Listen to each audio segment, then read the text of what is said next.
Lorks a Lordy, it is the Tech Addicts Podcast.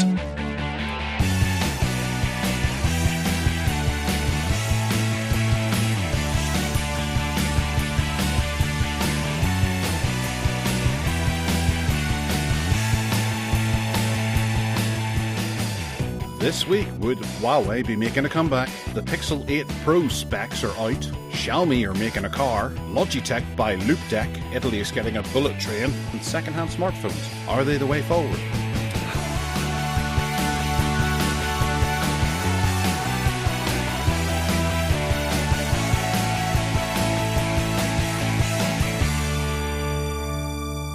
Hello and welcome to the Tech Addicts Podcast. I'm your host Gareth and I'm here with Ted as per usual. How you keeping, Mr. Ted? I'm alright, thank you, Gareth, apart from all the list of ailments that I have, but we won't go there. Instead, we'll talk about the weather and the lawnmower that's just about to come past and the window that's open, so you'll get all the train noises.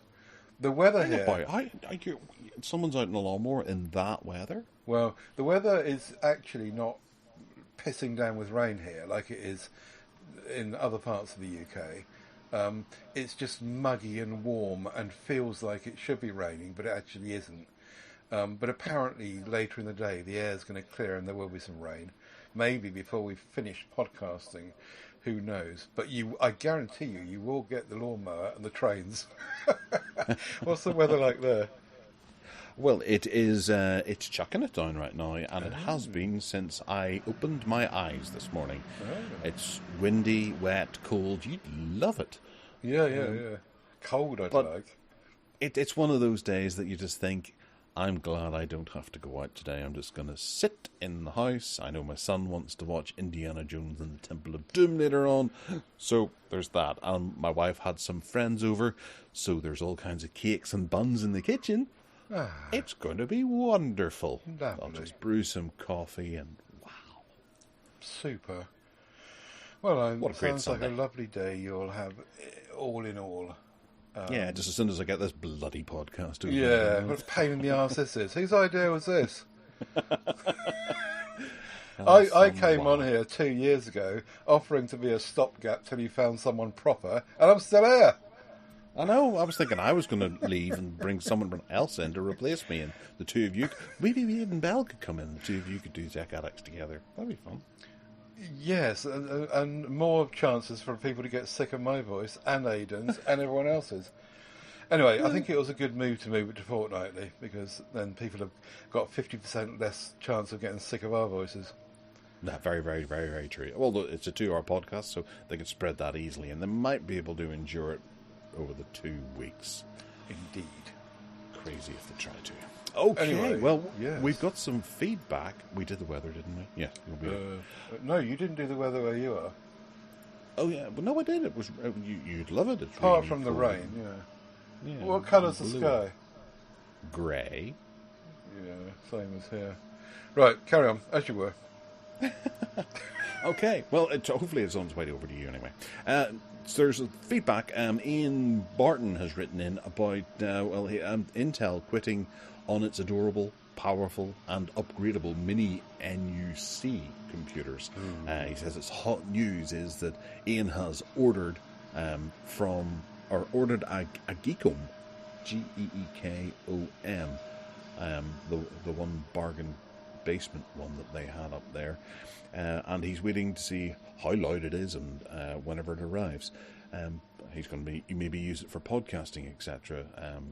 No. We'll have to do this again. Edit point. Because all that bit there that I've put in there is me speaking. And okay. And it's about the fact that the thing he's bought is in today's bargain basement down the bottom of the show notes. So I'll tell you what, you introduce it, and I'll then do the red bit. Okay. Okay. All right. You talk about from Ian. Okay. Hey, what?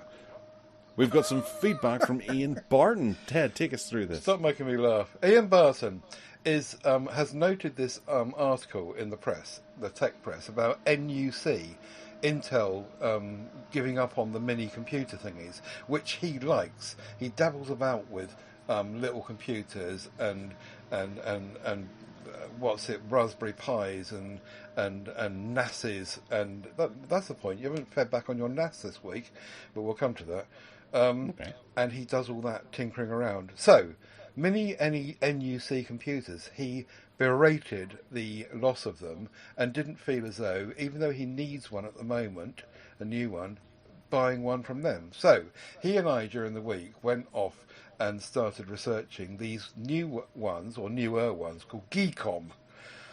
And in fact, later on in the show, there's one in the bargain basement, the one he bought, because it was a good deal. But so he's gone off and bought one of these. My problem is, as you know, I need a new PC at some point relatively soon, because this one is 10 years old now and it's going to fall apart. My issue That's is... what happens. Like a clown car, they just go collapse. Yeah, the front of it, if I touch it in any way, shape or form, the front of it just falls off. It needs at least like sellotape round it. Anyway, there's also the fact that I can't get Windows 11 on it. So we're talking about these Geekom thingies, and I think that the little Geekom thingy, as long as it doesn't make a noise. You may remember that I got one of these a few years ago, 2 or 3 years ago, and I couldn't use it for podcasting because it was noisy. The fan kicked in. We've researched this.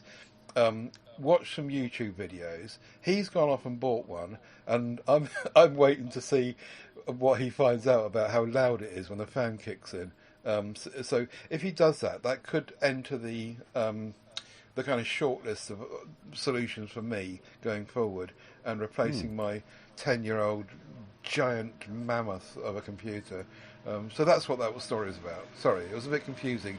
I put it confusingly in the show notes. But no, it's all right. It's just the way I kind of glossed over it. I didn't read it earlier because I thought, I'll be fine. I'll be fine with that. It looks fine. So it makes sense. Why not? That's how it works. Okay. But yeah, they're good looking machines, I have to say. And yeah, there is such a need for these little mini PCs as well. You know, for under televisions or stuck to the back of your monitor just to clear up some desk space. Yeah. Or screw to the bottom of your desk, your table, so that if people break in, they can't be bothered to nick it. That was one of the things that Ian said, because I told him that in my static van, I can't get insurance. For love nor money, you can't get insurance for things like computing devices. So he said, just screw it to the bottom of the table, because no robber in quick motion trying to get in and out is going to go unscrewing something from the table. That's a fair point, I suppose. I suppose it is, yeah. However, they might pick up the monitor. So his point was that if you put it on the back of the monitor, it'll be gone with the monitor. And true, yeah. If you break into someone's place and then you discover there's a computer sitting there, but there's no actual box for it, you're going to start looking and wondering what's going on there, because having the whole setup without the box is a bit weird. But then I suppose people do have laptops that they stick in and hook up and might take it with them, right? Okay. Yeah, and I discussed that as well. I could use my laptop because I've got a Windows 11 laptop, but it means that every time I leave the place, I've got to either hide it somewhere in case I get robbed, or take it with me, which is a complete pain in the arse, frankly. And so, anyway, looking for a solution. Ian is my guinea pig. Samsung Dex. There you go. All right. AJ Santos has written in. He sent in a link to this incredible $500 laptop that has a built-in 7-inch tablet and a tiny removable webcam that even has Windows Office on there as well. Who's this? This is Lenovo, is it? It's a... It is Lenovo. Is it? Yeah, it's a Lenovo. And I think actually no, sorry. It looks like the Lenovo. That's what okay. It's going with that. It's actually the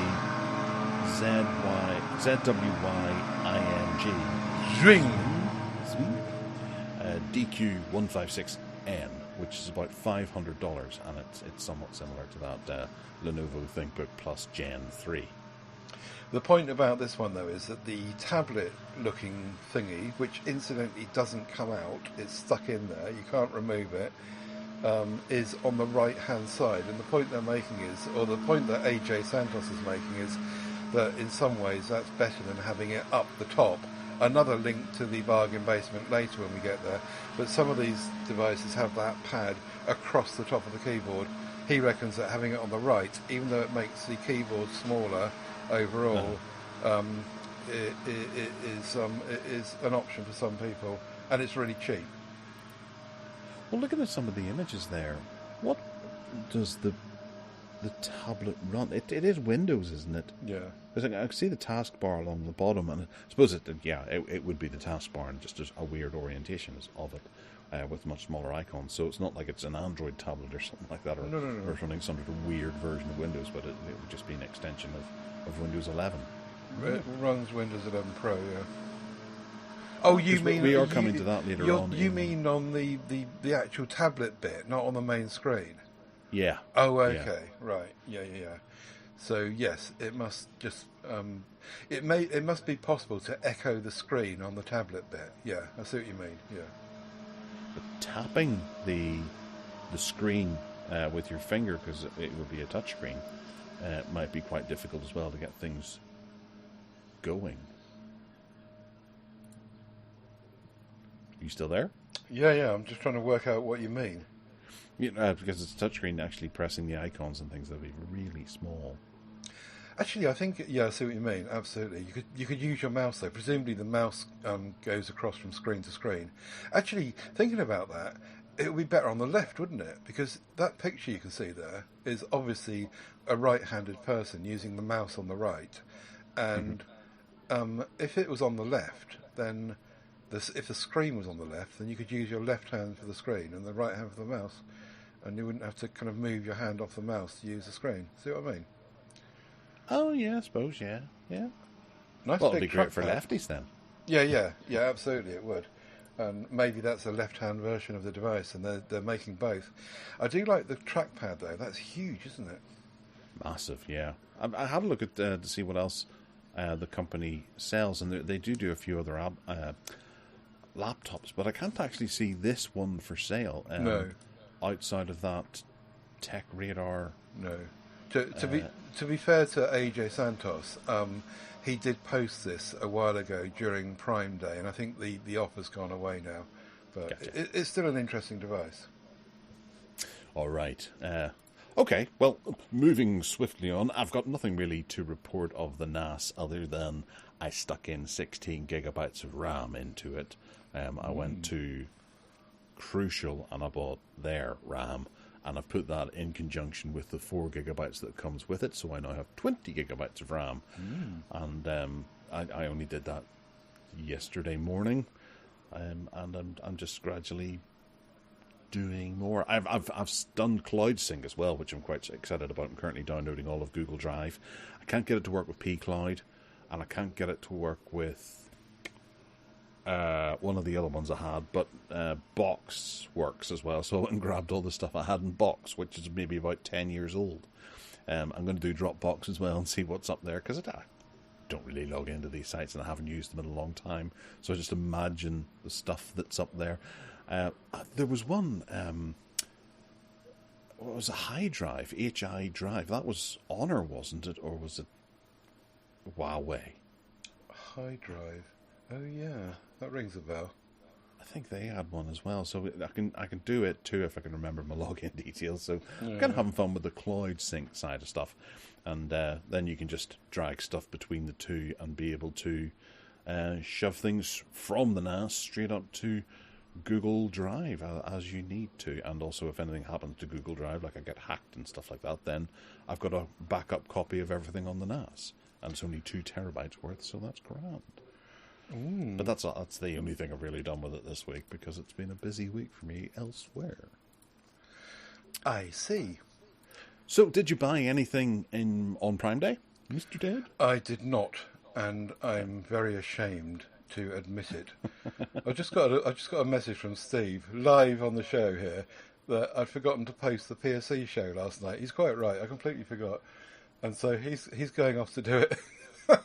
Right. Normally I post on Sunday morning the PSC thing into the MeWe group, and he's just said, "Where is it? You haven't done it." So No, that's why I was distracted there. Your question was about what? On Prime Day. You Prime said you Day. Oh didn't. yes, no, I didn't. I looked and looked and looked, and I thought, do I really need anything? Do I want anything badly enough to justify paying it, even though it's cheap? I couldn't find anything. I thought this is just stupid. Stop it. Don't look for anything any further. Wait till you actually want something. It's just stupid, all this thing. It's just totally stupid. Right, okay. I bought two things. Okay. One was the obligatory Oral-B electric toothbrush, because I didn't have one. And they had a deal on a his and hers one, so I grabbed one of those. I've never... Well, I know I did have one. I had an ultrasonic one years ago, which I broke, and I always regretted that, because toothbrushes are toothbrushes. But I figured I'd get this, and it's kind of nice. I'm not going to go into great detail over it. Excuse me. The other thing I bought was something that you recommended. Ah. And I bought it as a gift for my mother. Ah. And it's the Sony Wireless Handy TV Speaker SRS LSR 200. Oh, That might ring a bell, Mr. Ted? The 200 one is the newer one with the better speaker and the leather look handle. Carry on. Yes. I managed to get one of those. I think it was £80. 80. Wow. But it's not brand new. It's been reconditioned by Sony. So I figured I'd just grab those, because my mother has real problems hearing her television. Yeah. I got her a soundbar and put it in there, and something like ITV and QVC of all channels. She can't hear them talking. I think ITV's worse. There's just a lot of background noise, and she says she can hear all of that. And I've tried I got her soundbar and put it on to night mode, which kind of boosts the voices and downs the background noise, so it's easier to make out, and you can listen to it whilst other people are possibly asleep. Right. And that was kind of working for her, but there were just some channels that it just didn't work on, and she was always going on about how poor ITV is. And I actually did a wee bit of Googling, and there's a lot of people who complain about the sound quality on ITV and how it is just so low. Ooh. That it really isn't good for the hard of hearing. So I figured you always went on about how great this thing was. So I picked one up and I took it round and I set it up for her yesterday, and I have to phone her after this podcast and see whether or not she managed to watch TV successfully last night. Yeah. But she didn't ring me to say there's a problem with it, so either it's blown up and she's incapable of ringing me, or it was a success. The first edition, which is the one I have, is sitting in a drawer because I got the Roku stream bar, and it's kind of replaced it. Doesn't do the same job, but because it's under the telly and you can't move it towards you, which you can with that thing. But the second version, I think, was better, which is the one she's got. My mum and dad still use their first generation one, and they think it's absolutely brilliant. And yeah, both of them are still working fine. I did have a problem for a while with my first generation one, whereby it kept cutting out, it kept losing line of sight between the base by the telly, and it was kind of, the audio was a bit iffy. But Mum and Dad have never had that with theirs, and to be fair, it did kind of go away, but maybe something to watch out for. But yeah, I'm sure she'll be delighted. Well, that's something she came up with herself. Whenever we were setting this up, she was looking at it thinking, so if I was to turn the TV on in this room and then take this into the kitchen, I could turn the TV on in the kitchen onto the same channel and then hear the same thing? You can, but there is a line of sight thing. You can't take it too far away. I did some experimenting with that, and in my static I was able to move it to my kitchen area, but if I try to take it further, it's most comfortable with line of sight, really. Yeah. Right, okay. So maybe that didn't work well for her, but hopefully that's something that they maybe ironed out. Yes, in possibly. This second version. Yeah. I don't see anywhere that it says that it 30 centimeters. No, well, That's not terribly far. It doesn't say anything about distances in the description, so Right. I'll have to find out from her if she's managed to go next door and watch and make a cup of tea, and then back in again. But she was quite excited about it. Yeah, good. But she doesn't take to technology terribly well. Right. So there is every chance that she's just gone, oh no, this is far too complicated, and it's currently back in its box. Well, it's not complicated. That's the thing. It's really simple. Or you've got to ignore all the buttons on the top unless you've got a Sony TV, because that's all about replacing your Sony remote control for your telly. Well, that's what it did. I've tuned it into her Samsung TV, and it now works. All of her TVs are Samsung, so now this will control all of her TVs. Have you tried that? Yeah, we got it working yesterday. Oh, right. Well, I thought that would only work with the Sony TV. So I'm obviously wrong. Or that's different in the second generation. So, yes. Okay, then. Well, that's great, then. That then might be a bit more complicated, yes. Well, no, it all works. It's all up and running, so we'll have to find out how she got on with it. Okay. Right, moving into the hard line for the hardware. There is a bit of news on the front from Huawei regarding their ability to sell 5G phones, and they might be able to overcome the US sanctions. From the looks of things, they've done a deal with a company whose name I cannot see for the life of me now, SMIC, who will allow them to be able to manufacture 5G chips. And for some reason that means they'll be able to go around. I think the current sanction is that companies are not allowed to sell chips to them, which would be Qualcomm and Motorola and things like that. I might be wrong about this, but and services. And services. Whereas if they were to manufacture their own, then they might be able to sell. Well, they might be able to produce 5G phones themselves, although the article does say that there's a huge 50% dropout of reliability, which means it will be an expensive project. And even if they do get 5G smartphones up and running again, they're still not going to be allowed to interact with American companies. The obvious one that comes to mind is Google, and so it's still not going to be a GMS device with all the Google apps on it. It's still going to be locked into what Huawei are doing, and I can't imagine that they're going to allow them to sell them in America. Do you think they will? Well, that's obviously what they're aiming to do, and they'll try and find any way around to be able to get some sort of footprint into the States, because they do make really good phones. Oh yeah, and people know that. So people will be wanting to buy them if there's a way to purchase them. Yes, indeed.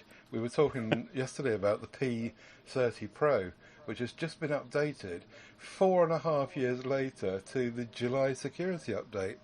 So Huawei are kind of looking after older devices. That was the last device, incidentally, that did have GMS on it, and so a lot of people have held on to that last opportunity. So one would wonder if that's for one of two reasons. Either they're looking to keep people sweet. You know, if you've had that device for that long, then you might be happy enough to move to another Huawei if they were to start selling again. Or are they trying to keep people on there because the back door's still there and they're getting your info? Yeah, well, who knows? We can be going two ways on that one. Yeah, no, I'm just scaremongering, just joking, folks. Possibly, in which case, I'm not joking if it's true. Right. Yeah. Moving into cars. Ford are unleashing their plans to bring in a hands-free driving car that will be sold in the UK at some point fairly soon. I'm having trouble actually opening the link because it's behind a Guardian paywall. Yeah. No, I've got it open there. Oh, okay. And it's going to be the Ford Mustang Mach-3, which is a pretty fabulous car, if you ask me. What do you think? Are you going to get one? Well, the interesting bit about all this was about what the UK rules actually say, and it's interesting to just dive down a bit into this about where you're allowed to use them and how you're allowed to use them currently in the UK. even if they did sell them to people that are prepared to pay all the money and pay £18 a month to the company for the software. Disgusting. To be able to use it. You're only allowed to use them on certain motorways with central crash barriers that meet a certain level of you've also are not allowed to take your eyes off the road. So you've got to sit behind the wheel. You can take your feet off and you can take your hands off the wheel, but it's got tracking devices in it to make sure that your eyes are still looking forward. So it's not like you can get the newspaper out and sit in the back seat and be driven. I know these things have got to go in stages, fair enough, but this first stage I think is not doing terribly much. Beyond, if you're doing all that, you might as well just drive yourself anyway. Oh, and also you can't change lanes. That's the other thing. So if you want to change lanes, you've got to do that manually, which this article also points out that is another good reason why people will just sit in the middle lane, because it's much easier to do that. I don't know. It just seems like a half-baked evolutionary shift towards this happening, and I can't imagine many people are going to be very interested apart from tech heads. Well, everything you describe there is stuff that's currently built into my current car. I have, I've got adaptive cruise control, so it'll monitor the car ahead of me and slow me down depending on that. So it keeps me a certain distance away from the car ahead of me, which is just enough of a distance for some arsehole to be able to slip in and cause my car to go, oh, and then ram on the brakes because suddenly a car is there and slow me down. But I have lane departure technology built in as well, which will let me know if I drift, but also the computer on the car monitors the lanes, and it does a little bit of corrective steering. Now, if I take my hands off the wheel for anything more than, I think it's 5 or even 10 seconds, it'll warn me and say, you need to be holding the wheel. So I have to keep my hands on the wheel, and I can feel me resist it whenever it tries to make those micro adjustments. So that bit's different then, because with this you don't have to have your hands on the wheel, do you? Well, that seems to be the one difference, right? Because I have tried where I've taken my hands away, and for those 10 seconds, it does really well at steering the car on the motorway, obviously, in the middle lane. And I've felt confident enough in it, but because of the warning, I have to keep a hold of the steering wheel. But in testing it, it works quite nicely. But also, it monitors my face, and it'll buzz an alarm if I am looking like I'm a bit drowsy. Blimey. Or what my sort of eyes car are have you closing. got? It's a Kia. A Kia. Wow, that's Kia very... Sportage. I didn't realise that ordinary cars were so sophisticated. Blimey. Well, yeah, and it does automatic braking, and it does automatic acceleration, where you just set the control. That's obviously the adaptive cruise control.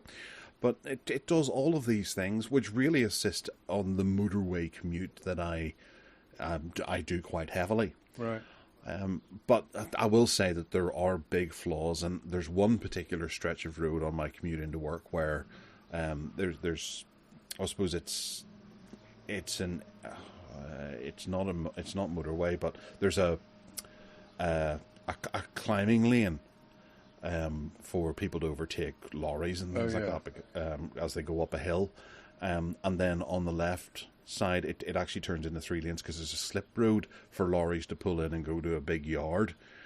So whenever you're driving up that, if you're sitting at say 50 miles an hour and the lorry in front of you goes into the slip lane and then presses the brakes, the car will slow down even though the lane ahead of it is clear.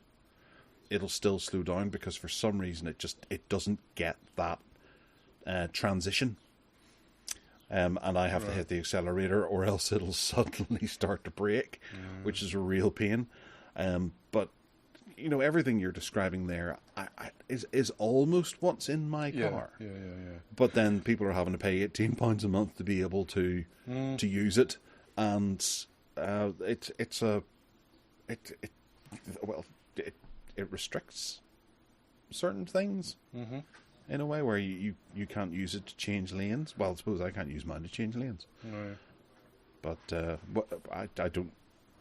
I have to change lanes manually and not pay £18 a month to change. I think those restrictions, though, are to do with the law, not to do with the technology. I'm sure that Ford would be on that if they were allowed to be and change those things. Yeah. But it doesn't seem to be a massive step forward for what already exists. No, obviously not. I had no idea. Blimey. But then I haven't had a car for a good number of years now. Yeah. No, I went after this particular car because it has all of those modifications, and but yeah, it's an automatic as well. And I had a manual before. My left knee was starting to really irk me because there's one road I have to drive along that is the most congested road. I think it's one of the most congested roads in the whole of the UK, but it's certainly the most congested road in Northern Ireland, where you're constantly having to use your clutch over and over and over again. Right. It's a horrible road, and this just makes it more of a breeze. The last car I had, the highlight of it was not having a key. It was a card key. And I thought that was fantastic. You got to Sainsbury's and just walk away from the car, and when you're far enough away, it locks all the doors. Brilliant. That was my level of technology. Yeah, that's old tech, but no, it's still, it doesn't exist in some new cars, I suppose. Right. Well, moving on. A Canadian judge has ruled that a thumbs up emoji can count as a contract agreement. I heard this in the news actually about 2 weeks ago, where a farmer who, well, they laid out the whole, a slightly complicated arrangement, but the farmer had just said a thumbs up, and whenever he turned up to pick up whatever it was, he'd actually agreed to buy something else, right, or not buy something else, and sort of welched on the deal, and it went to court, and now he has to pay $62,000 for whatever it was that he had ordered outside of his need. So it was just inaccurate, but it is quite difficult to use the wrong emoji by accident. It's a bit like non-verbal agreements and non-verbal contracting and unwritten stuff. And yeah, the news really here is that if you'd sent a message, if this person had sent a message saying yes, using those three letters, there would be no question that it was a binding agreement, if you like, inverted commas. But the point here is that a thumbs up is so universally accepted as a yes that the judge says, "Yep, you said yes." Yeah, but then you have to provide the backward metadata as well to be able to prove it, because it could be so easily manipulated. Yeah, whereby you would be asked. I remember how a judge telling me that I was using my signature incorrectly, and I had to sign my full name, not just my first initial and my last name, because that wasn't legally binding. Yeah. Like, well, hang on a second, a thumbs up now is if I was to send you that in WhatsApp. Yeah. How the world moves along, a bit like with cars. It does, yes, and you use your thumbs in cars as well, quite a lot. Well, back to exciting tech news, and we've got a bit of a price breakdown for the upcoming Samsung Galaxy Tab S9, S9 Plus, and S9 Ultra. Yeah, they are. Do take us through them. Well, the one that I've got, which is the equivalent to the one I've got, rather, the Tab S9 on Wi-Fi, 256 gigabyte version, is going to be 1,050 quid by the looks of it. Blimey. 1,050 quid. I mean, I got mine second hand and it was 400 quid, but the new price back then, when the S8 was new, I haven't got that data in front of me, but it was nothing like this, was it? And if you want the giant, ultra, super duper, all singing, dancing, make the tea version, 14.6-inch version, the ultra, it's nearly 1,400 quid by the looks of it. I get all the inflation costings and pricing going up generally in the tech universe and blah blah blah, but I don't know. Do you think that this is just taking the piss of it? I don't agree with these prices at all. I think that's probably what they'll put them on at as a starter price. But every time you go to buy a Samsung product, you've got all kinds of deductions that get put onto it. After a month, you'll get £200 cash back, or you'll get pairs of headphones included, and maybe a phone or whatever for that price. Right. I don't see anyone going out and buying it, and I did have a quick look before we came on air. I bought the Samsung Galaxy Tab S8 Plus, brand new when it came out. Yep. Maybe about a month after it actually arrived. I paid £800 for it. I think it was £800, and then I claimed back £200 cash back. What was the storage and the RAM? Because the Plus here is 256 gigabytes version, and that's 1,150. Well, they're saying euros, but it'll probably be the same, won't it? Well, I don't think there was any options. I think the only option you had was 4G. Okay. And I didn't go for the S8 because it had the LCD display, whereas in this collection, the S9 has the AMOLED 2x WX or WQXGA display. So it is better money right out of the gate, but they're charging for it. So whenever that actually transitions over to pounds, it'll probably be £850. And then you'll get whatever Samsung is throwing in. So you maybe end up paying maybe £700 for it at the day of opening for that basic model. Fair enough. I just would like to reiterate, however, that the LCD display on the Tab 8 looks just like an AMOLED. You just you cannot tell any difference at all. I know that there were certain people complaining about the fact that it wasn't OLED, but honestly, I've used that all the time, and I forget that it's not an OLED. It's so good. Anyway, point taken. But I think that's a significant change, and that'll make the Tab S9 more than likely the best seller out of all of this because it has the same display tech as the rest of them. Except those that want a 14.6-inch giant. Well, what are you going to do with that? That'll never fit in a pocket. Even a backpack's going to struggle with that. I suppose someone that is replacing all their traditional other gear with it, using it for telly, consuming media an awful lot on it. I don't know. That's what I do. That's entirely what my tablet is for. But I think the 11-inch would just be perfect. Yeah, and so do I. And I think the Tab S8 is absolutely great.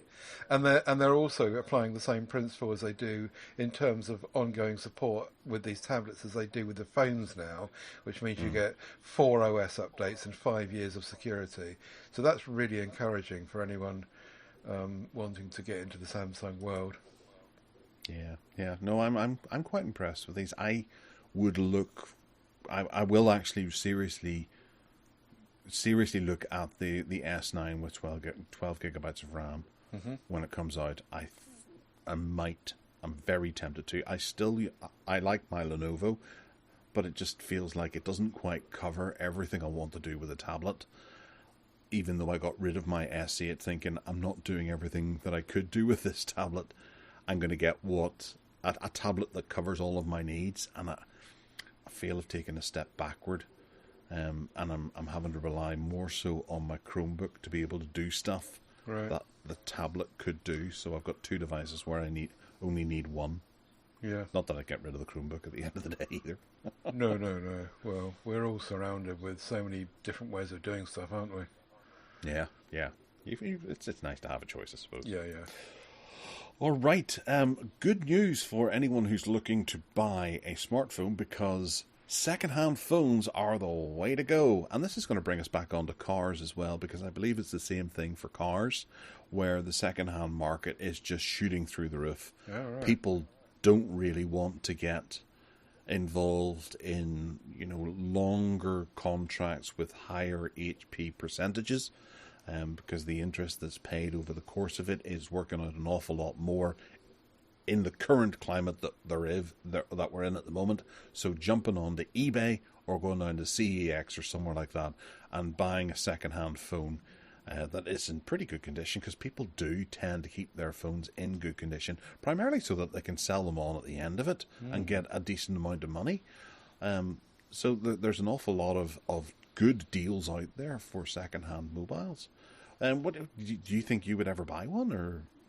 Well, I have done, but not from a place like Kex or Music Magpie or anything. I deal with our own classifieds group in MeWe, but I definitely have bought lots of second-hand phones, and I suppose the problem is that if you go to places like eBay and other AV forums and whatever, you don't know the people, and you've got to trust that what they're telling you is the truth about condition, and then it could get really messy with payments going backwards and forwards and trusting people and blah blah blah. I've been ripped off in the past by selling a phone on eBay, and I vowed never to do it again after that. I lost a lot of money. And that's a real shame. But maybe this is also it's about people having less money in their pockets. So obviously doing the right thing in terms of not spending what they haven't got. But also people perhaps are getting more aware of the eco thing. These companies are pushing out the eco-friendly agendas all the time, talking about it. Usually in the sense of, aren't we great? Look at what we're doing for the planet. But that message kind of is getting through, and people are saying, "Yeah, I don't need a new phone this year. Perhaps I'll keep the one I've got, or I'll tell you what, I'll see if I can get a used one if I want to move up." Yeah. Well, I do have a friend who sells quite a lot of phones on eBay frequently, and he's actually taken to the point that he films himself putting it in the box and sealing up the package, and then uploads it to YouTube in case there's any issues with it, and he just sends a link through to PayPal or whatever, or eBay or whatever it happens to be, whoever it's I don't know if it's raised with, to say this is what I did, and showing him sticking the postage that's purchased. I think you buy it through eBay now, and they print it out, and you stick it to the package. He films that whole thing, so that he covers himself entirely, and then it's for the other person at the other end to provide evidence that what they got through the post is different to what he stuck on there. But what a world. Yeah. But if it covers yourself, then it's worth doing, and it seems fairly easy to do that. Yeah. It's a bit of a shame, isn't it? You'd also have to take a video of you after you wrapped it up and put the label on it. Continue the video as you walk down to the post office and hand it across, so they can see it's the same parcel that was in the video being wrapped up. Where do you stop with that?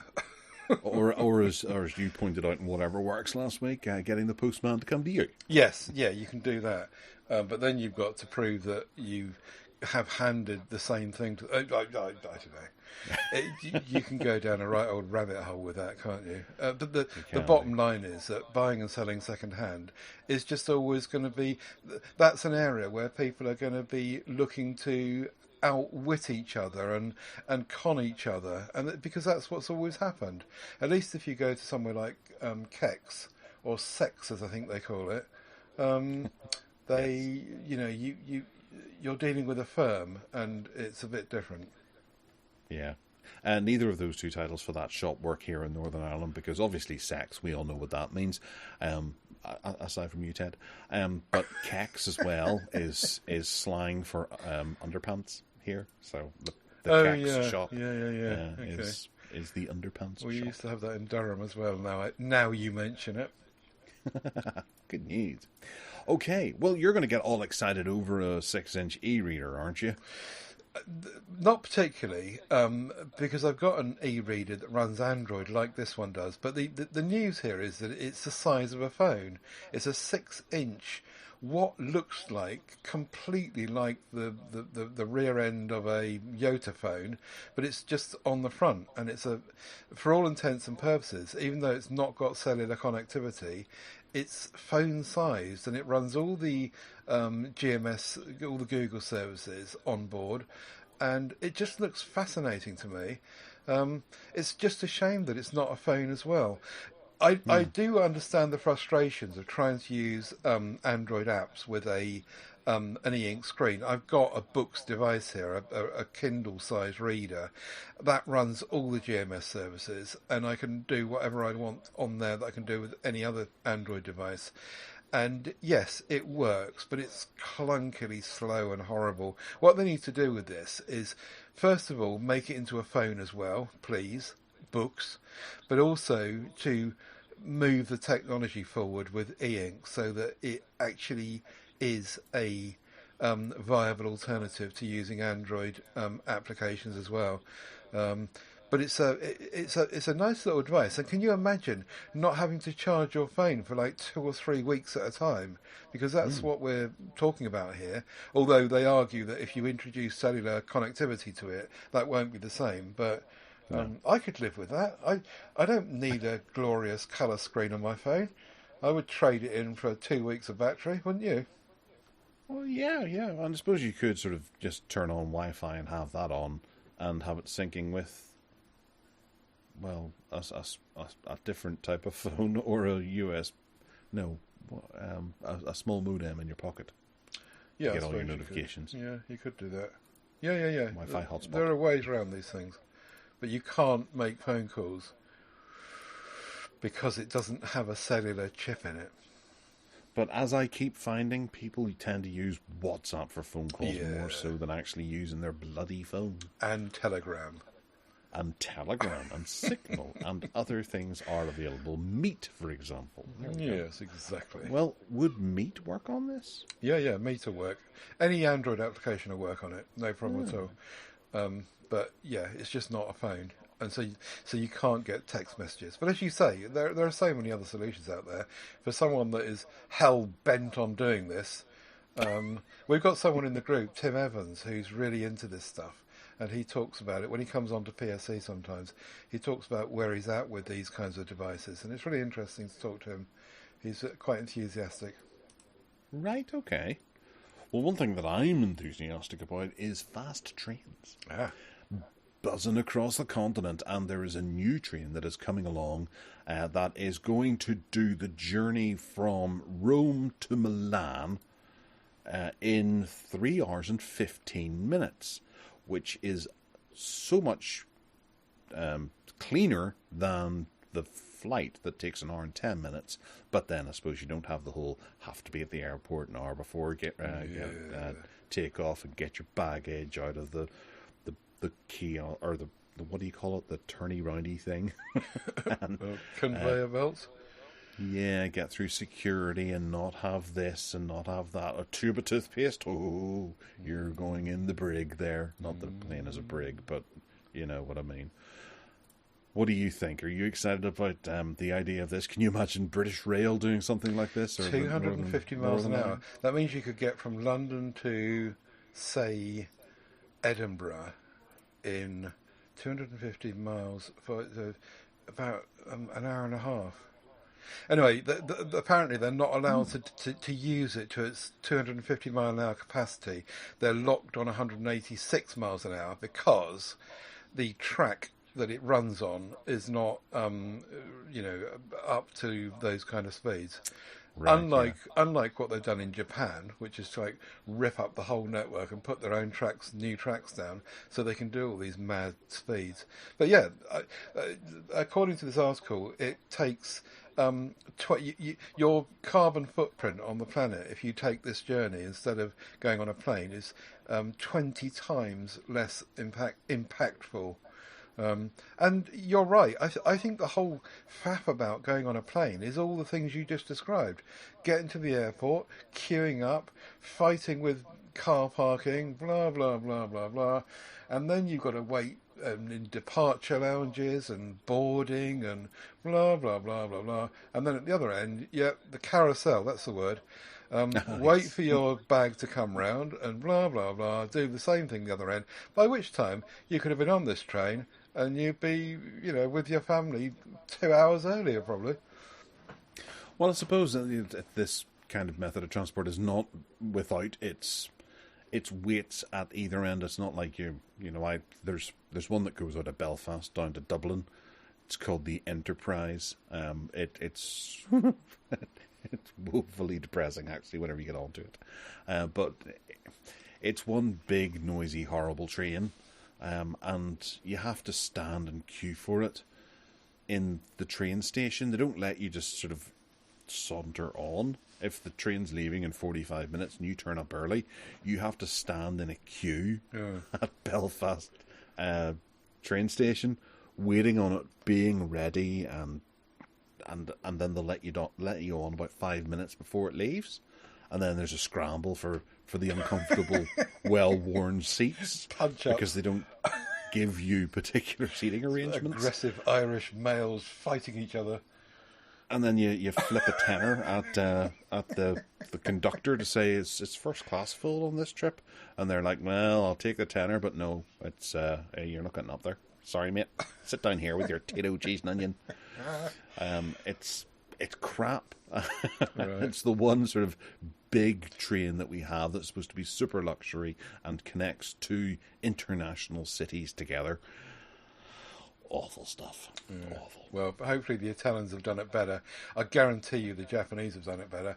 I was watching a video this week of the way in which the Japanese people run airports, and it's just amazingly together, and the politeness and the attention to detail, the staff on duty that organise things. It's just a different world. Japan is such a nice place. Oh yeah, I fully agree. I have visited on occasion. It's wonderful. Yeah. And if you're late for work because of a train delay, the train gives you a note, essentially, to be able to give to your boss to say, I am late for this reason. Can you imagine some of our train companies doing that? Yeah. Very nice. Although I will say, there's one of the train lines, I remember in London, is it the DSR or DLR or something like that? It's got no humans on board.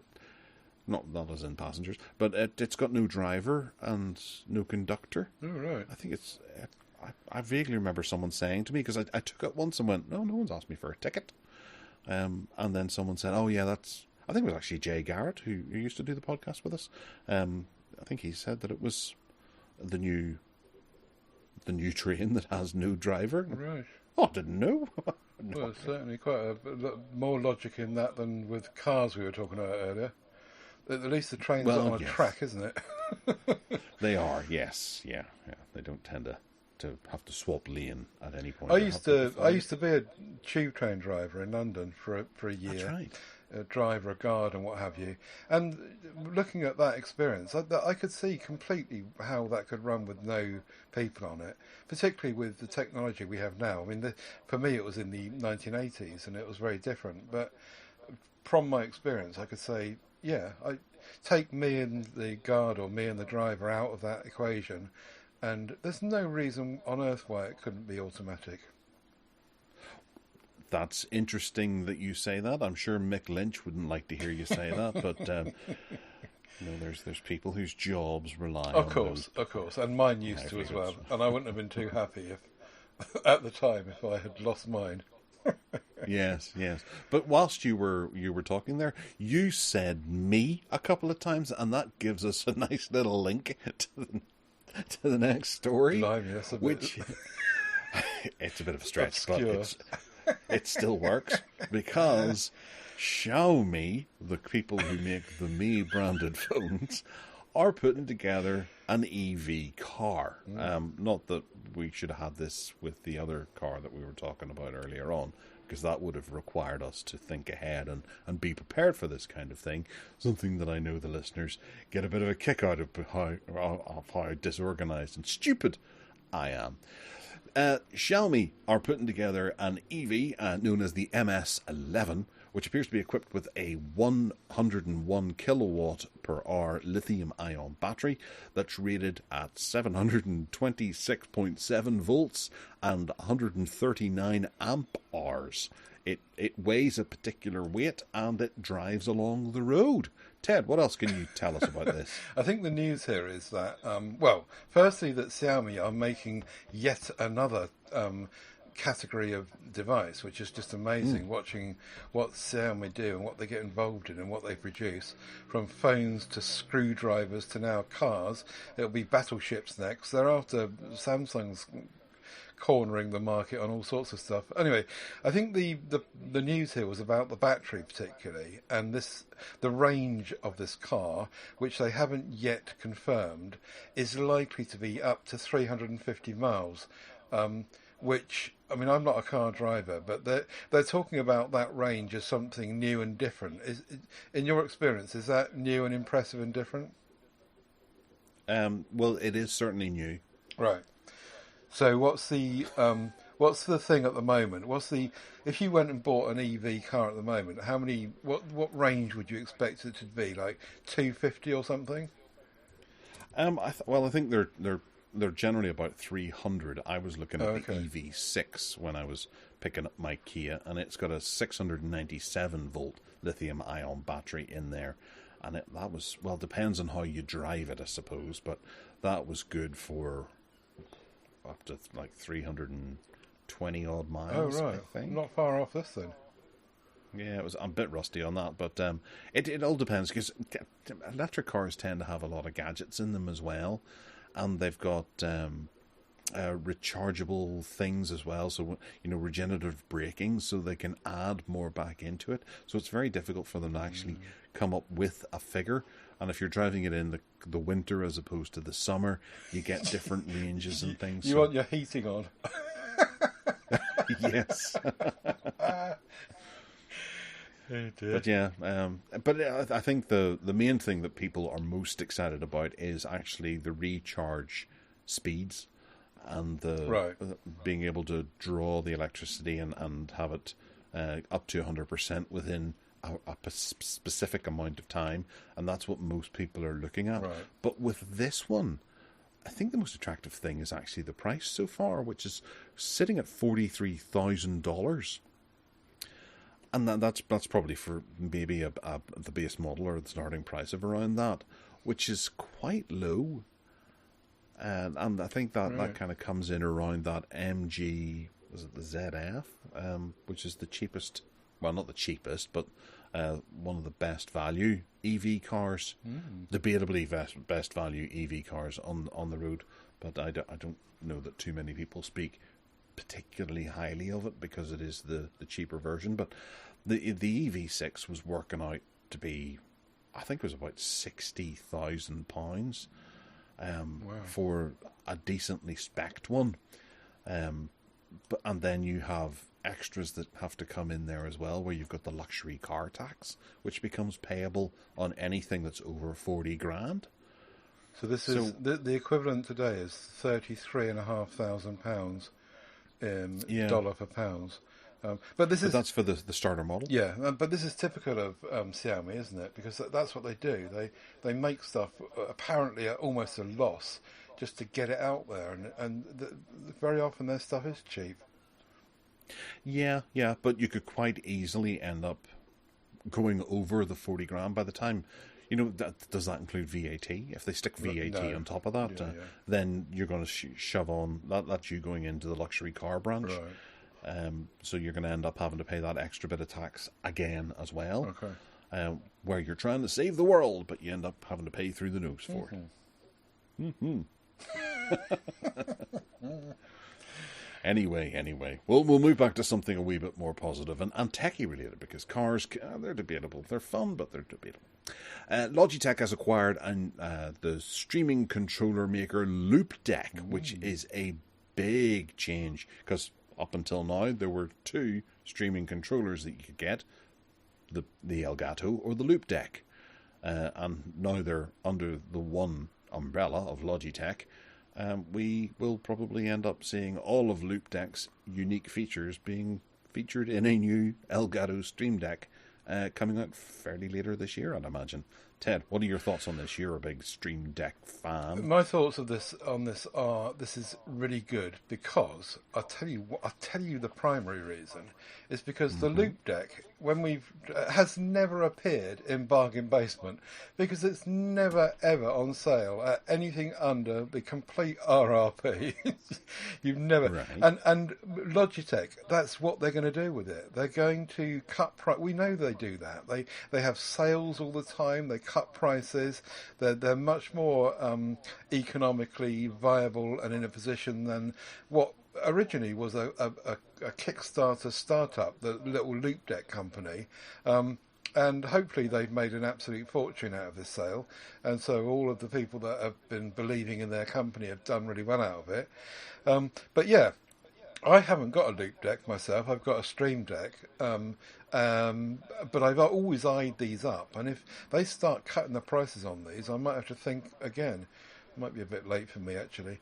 There's also this deal they did with Razer. Do you remember that? A little while ago, about 3 months ago, we reported it on the show. And Razer piggybacked what Loop Deck had done and put their badge on one of the or two of the devices and are selling them out. So presumably that has kind of been brought into the whole deal as well, the Razer hookup. So yes, I like Logitech. I like what they do. If they start hooking in their keyboards and mices and other devices into into Loop Deck products, what's not to like? It could all be all talking to each other and all jolly hockey sticks. Jolly hockey sticks? Right, okay. Well, there's a new one for you. But there is the one point that now Logitech control the entire scene. They don't need to sell their stuff on at sale prices because there's no competitors for them. Well, there is. There's Elgato. Elgato's owned by Logitech, is it not?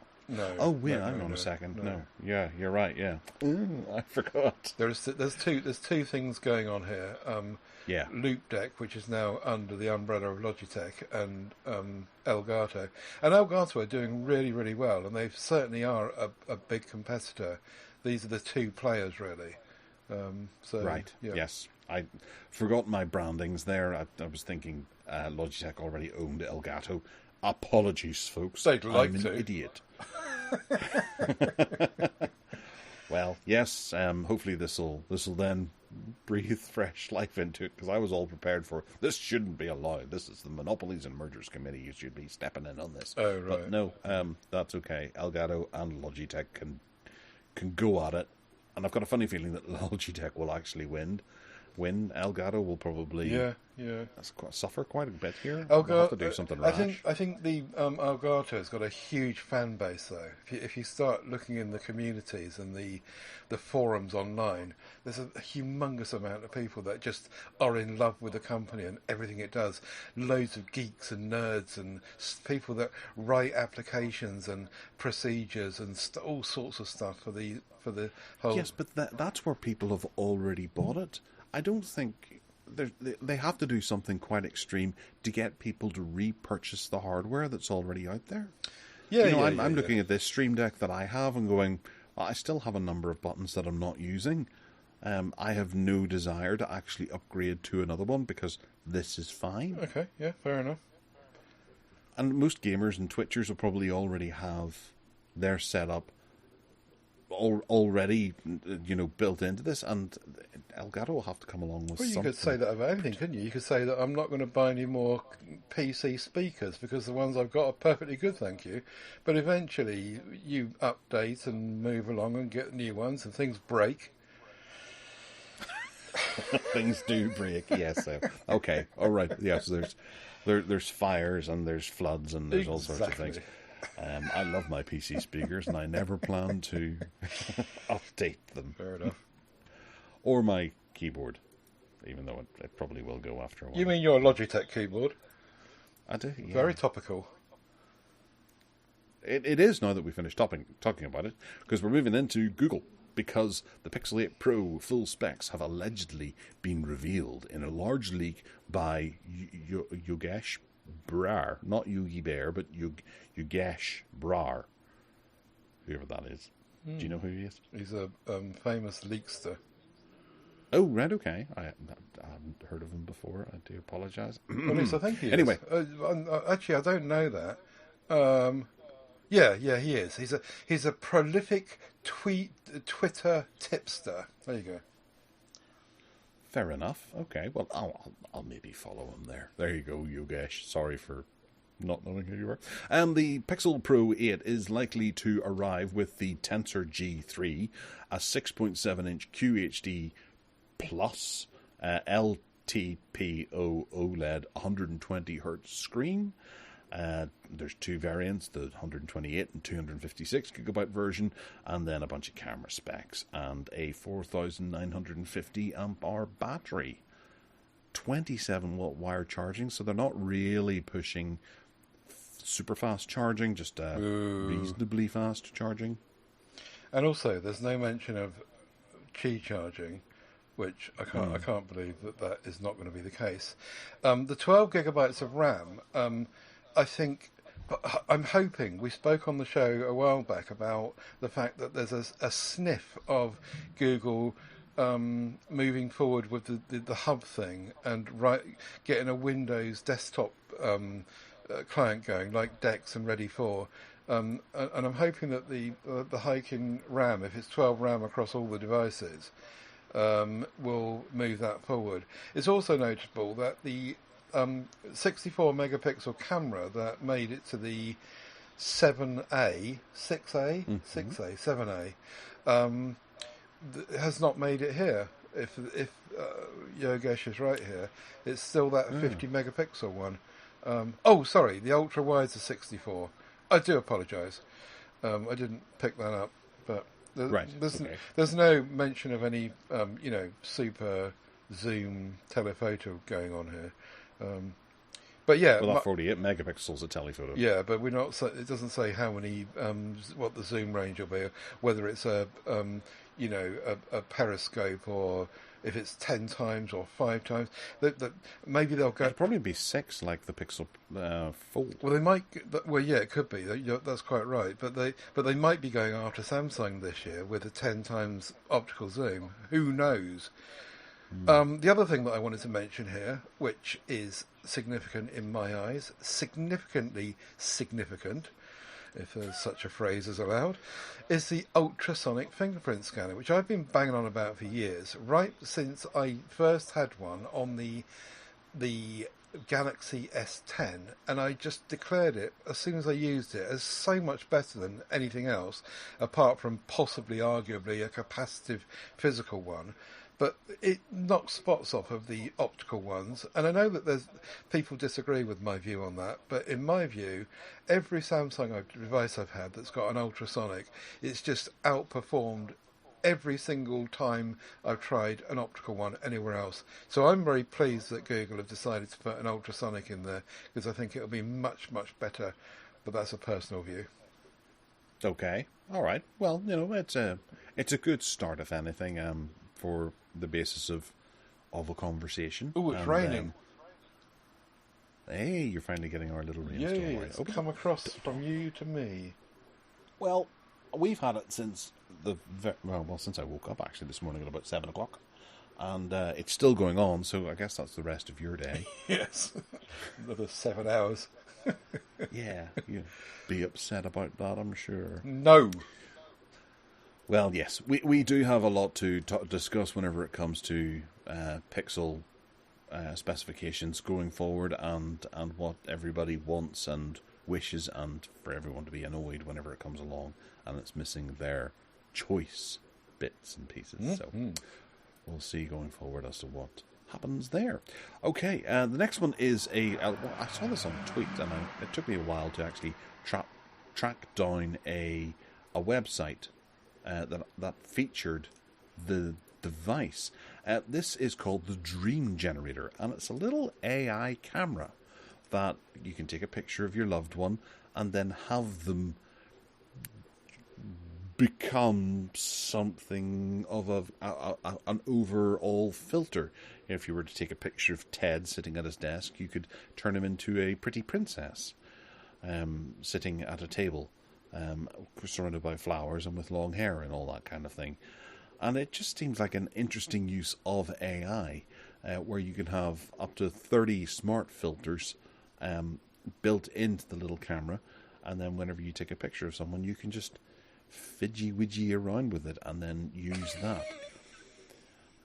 I thought it was quite a novel little idea, and perhaps it'll be opened up for people to be able to have a play, to add stuff to it. But it's created by Kyle Goodrich, who works at Snap Inc. So I think that's something to do with Snapchat, isn't it? Is it? It might be. Right. I can't open the website. It doesn't tell me what the website is. It wasn't it them that brought us that little flying drone thingy that that's right, yeah. you took selfies with? I think it that's was, right. yeah. That no one really ever used. But what we do know is that apparently that the new generations of young people are wanting to buy cameras again. And this is, in that respect, I suppose you could say this is a smart move by them, if it does work and it does take off and people buy it, because it puts all that AI stuff that most of it is kind of aimed at teenage, really. Selecting your theme actually in the camera, take the shot and watch it transpose into something fun and funky and that you can stick on TikTok or on WhatsApp and send around to people. I can't imagine anyone, of our age and maturity, social maturity, wanting to do such things. But yeah, taking all the stuff that you get in a typical Samsung phone and sticking a little camera. Hopefully it's cheap. Is there a price on this? No, it's just a demonstration unit at the moment. But it's the sort of thing that, whilst they're looking at manufacturing hardware, I fully believe that someone sitting out there has probably seen this and gone, right, well, I'm going to write an app that does that, and then you'll have just a new camera app that you could run on your phone that does essentially the same thing. Yeah, I'm sure you can. You could probably do that now anyway. I just went through to snap.com, and it does look like you're right. I think it is the same company. Yeah, and you'd wonder if Snapchat are, being sensible here in developing more hardware, because they've seen the bits of hardware that they've been interested in the past fail each and every time they do it. Yeah, the glasses didn't become the must-have Christmas gift that I think they were targeting, and then that drone you mentioned as well. Yeah, he's trying hard. Didn't seem to get off the ground. Kyle, yes, well done, very good. Yes, very funny indeed. Kyle Goodrich is certainly trying, isn't he? Perhaps he's really, really, really rich, so he can just throw money at whatever project he fancies. Yes, well, that could be it. That would be a nice thing to be able to do, and have so much money you can just walk out of the house and go, I think today we'll design a new type of hot dog. Indeed. Incidentally, that link in the show notes goes to a Spanish page. Well, that's the only one I could find. I know, I'm not complaining. I'm just saying to the readers, if you're looking in Chrome, you can just click on the translate thingy, and it all works beautifully in English. Lovely. Good on you, Chrome. Well done. The next one, Ted, I think you put this in, but I'm very close to hitting the button on it because I like this an awful lot, quite a bit. The Hestian, Hestia. That's Hestia, not Hestian. Sorry. Ted's linked to an article in Amateur Photography about what this thing is. Those are the days. And it's currently up for pre-order on Kickstarter, and it seems to be doing quite well at the moment. This is a strange-looking telescope that you place your phone on top of. And what it does is it gives you the ability to zoom in 25 times into the moon or the sun or something like that, or be able to track astrophotography phenomena. And take photographs of it, and it works with your phone to get the best possible photograph of said thing.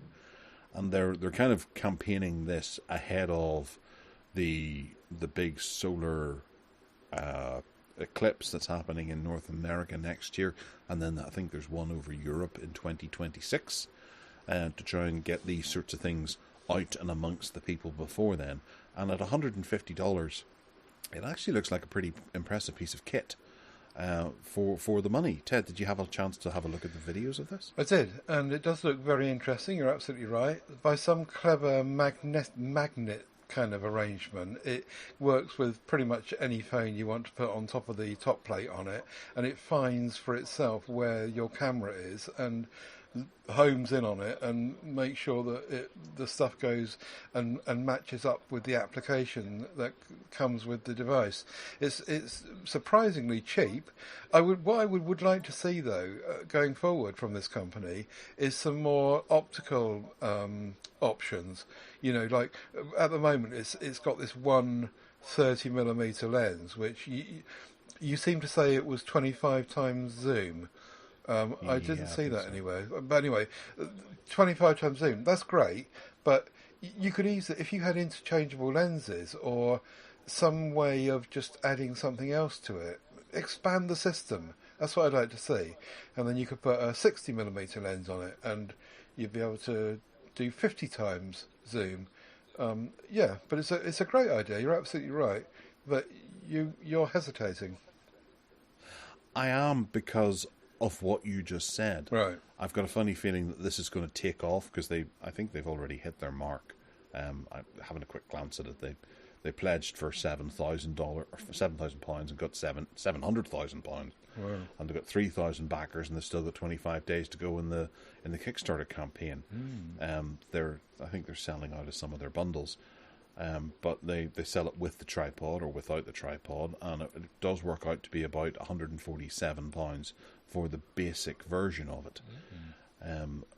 But at that, it has that one lens, and yeah, it says that this will it's 25 times zoom if you put your smartphone on it, so you'll get quite a bit closer to the moon than you would normally.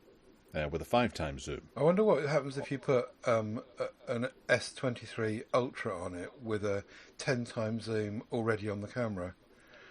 Well, it'll probably just download that picture of the moon that it normally does download, and sticks it in there, and you'll be gypped a wee bit about it. But whenever it comes to astrophotography things, there is a certain satisfaction of getting the photograph. But when it comes to one of those big lunar events, there's millions of people capturing it, and they all see the same thing. You're capturing the same thing that millions of other people have, and you'll see it in the newspapers and in any magazines that happen to be about at the time. So I actually debated hitting it because I thought, well, whenever this solar eclipse comes along, for one, I'd need to be in North America to be able to do it, or the European one 2 years later. And to have this piece of hardware right now that's potentially doing quite well, and they'll probably release a subsequent one that will have maybe 100 times zoom, that you can zoom in on Mars and other planets and things, if it becomes that much of a hit. Yeah. So I don't know what I'd be giving my money for, and I just became a wee bit misery then all of a sudden. Wait for a year, there'll be a Mark II. Yeah. Or there'll be other options. There'll be other manufacturers who cash in on it, because this is a thing that people obviously want to buy. I expect Logitech will buy it. Very true, yes. Or Apple. Could do. I don't think I see them going so You missed my far. slinky link there. I put these pearls out for you and you completely missed them. Tut, tut, tut. Oh, I do apologise. I wasn't quite ready to move on, but as you are, I'll just damn well go where I'm told. Apple have slammed the UK government over the new surveillance bill proposals, and they are talking about removing services such as FaceTime and iMessage if the UK government carry along their plans to invade our privacy as much as they are threatening to. Now, some folks will probably go, well, hang on a second, why isn't Meta and things like that stepping in and fighting our course with WhatsApp and stuff like that? And that's because they're quite happy to hand over all of our information, whereas Apple actually have the moral high ground here and the customer's best interests at heart by saying, no, we're not going to hand over the people's information to the Snoopers Charter. In fact, we're going to completely resist, and we're not going to be responsible for the UK government taking information that they don't necessarily need to be able to sell on, which is what essentially this all boils down to, this surveillance bill. It's a pretty disgusting assault that is dressed up as protecting children and us from terrorism, when in fact it is just the government saying we want the right to be able to go in and remove any information we want out of everyone's messages. What do you think, Ted? I'm not going to get political with this. There's two sides to every story, as you just described, and people will take their own stance on it. But what I will say is that they won't succeed, because the UK is an island, and this is one of the advantages, just to get political for a second, the advantages of being part of Europe. You know, because the as we spoke about on the last show, the strength of Europe, the power and the clout of Europe means that if Europe say to Apple, "You've got to do something," like with USB-C, they'll jump to it. Whereas if the UK are just sitting there saying, the only country in the whole world saying, "You're not going to do that," well, then Apple could quite easily say, "Well, we can do without your." Whatever it is, 20 million people using FaceTime and iMessage. So stuff them. We'll just not use UK people or allow them to use it. Anyway. But then on the other side of that, you have the idea that, well, if this does happen anyway, all those people who are using Apple devices will just move over to WhatsApp and do the same thing, which the UK government has access to. So it just defeats the purpose. Indeed. I acknowledge the dilemma. Yes. So the best thing to happen here is for letting Ted step in. Or just go back to Europe, really, and it'll all be sorted. Oh, that's not a bad idea, actually. That'd be quite nice. And not have a stupid another vote about it. Anyway, let's not go there. Yeah. I'd like to be in the same continent, or under the same union as the country that shares a border with my country. Yeah. Anyway, I do apologise. Do go back to the Hestia if you hadn't finished. No, it's fine. That's fine. That's done. That's gone out of my mind. We're moving on. We're going to go into name of the game, where we've got a couple of bits and pieces to talk about. The first one is something I think actually I posted it into MeWe, or someone else might have, and then I commented on. I remember talking about it because I noticed that it's compatible with Evercade, and this is the Super Pocket from Hyper Megatech. No, they sent us an email, didn't they? There was an email from Evercade. Yeah, well, that's what I got anyway. Oh, right. I'm sure you did. I possibly did. There's a couple of different devices here on play here. There's one that's Tiato compliant, and then one that's Capcom compliant. And you can get it with a collection of games on there. Yeah. The Tiato has 17 fantastic games. And then Capcom have merely 12, but then that's Capcom for you. How many games did you say? 12. 12 games? Is that all? Well, there's 12 on one and then 17 on the other. It's not very many, though, is it? But if you get bored with what's on there, then you can take yourself off out and buy yourself an Evercade collection slotted in the back. Because whilst not officially Evercade, it is compatible with the Evercade cartridges, which is a very, very nice little option that I hope more games consoles start doing. And it's portrait. Ted, are you going to buy one of these? And it's portrait. Yeah, it's a Game Boy. And it looks exactly like a Game Boy. Have you any idea how big it is physically? There's no indication of what size it is. Or I couldn't find one anyway. Any idea about that? Is it the size of a Game Boy? Or is it a teeny tiny little wincy thing that goes on a keyring almost? No, I'd say, looking at the pictures of it, I'd say it's around about the size of the smaller Game Boy Colors that came out, not the original Game Boy.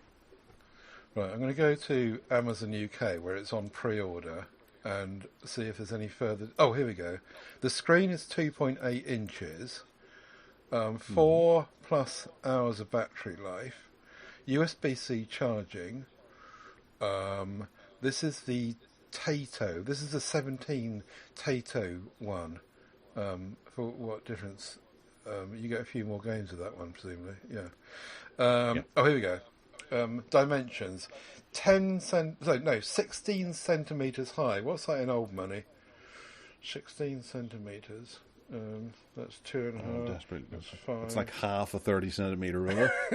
Oh yeah, so it's quite big, isn't it? Yeah. Yeah. That's more. That is kind of Game Boy size, isn't it? Wow, that's big. Well, unless Amazon have got it wrong. No. I reckon the Tiato one is the one to go for as well. It's got the better list of games. It's got Rastan and New Zealand Story on there. But then if you want your Street Fighter 2 and Mega Man in 1942 and Final Fight, I suppose those are 4 phenomenal games on the Capcom. It's a pity. Well, buy a bunch of Evercade cartridges as well. Yeah, and I've got some of those. So this could be quite tempting, actually.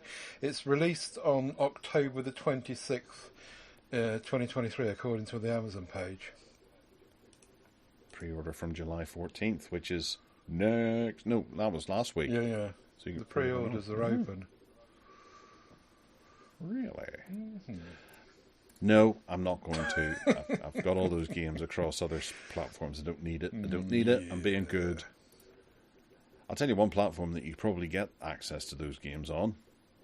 That's Xbox. Because very quietly this week, Xbox included Antstream, which is Antstream Arcade, is an online streaming emulator that you can now access from your Xbox, and it's got 1,400 games included on it. Now, don't get too excited. It's not sort of like a smorgasbord of Super Nintendo and PlayStation games. No, the largest majority of it, I think, is arcade games and Commodore 64 games.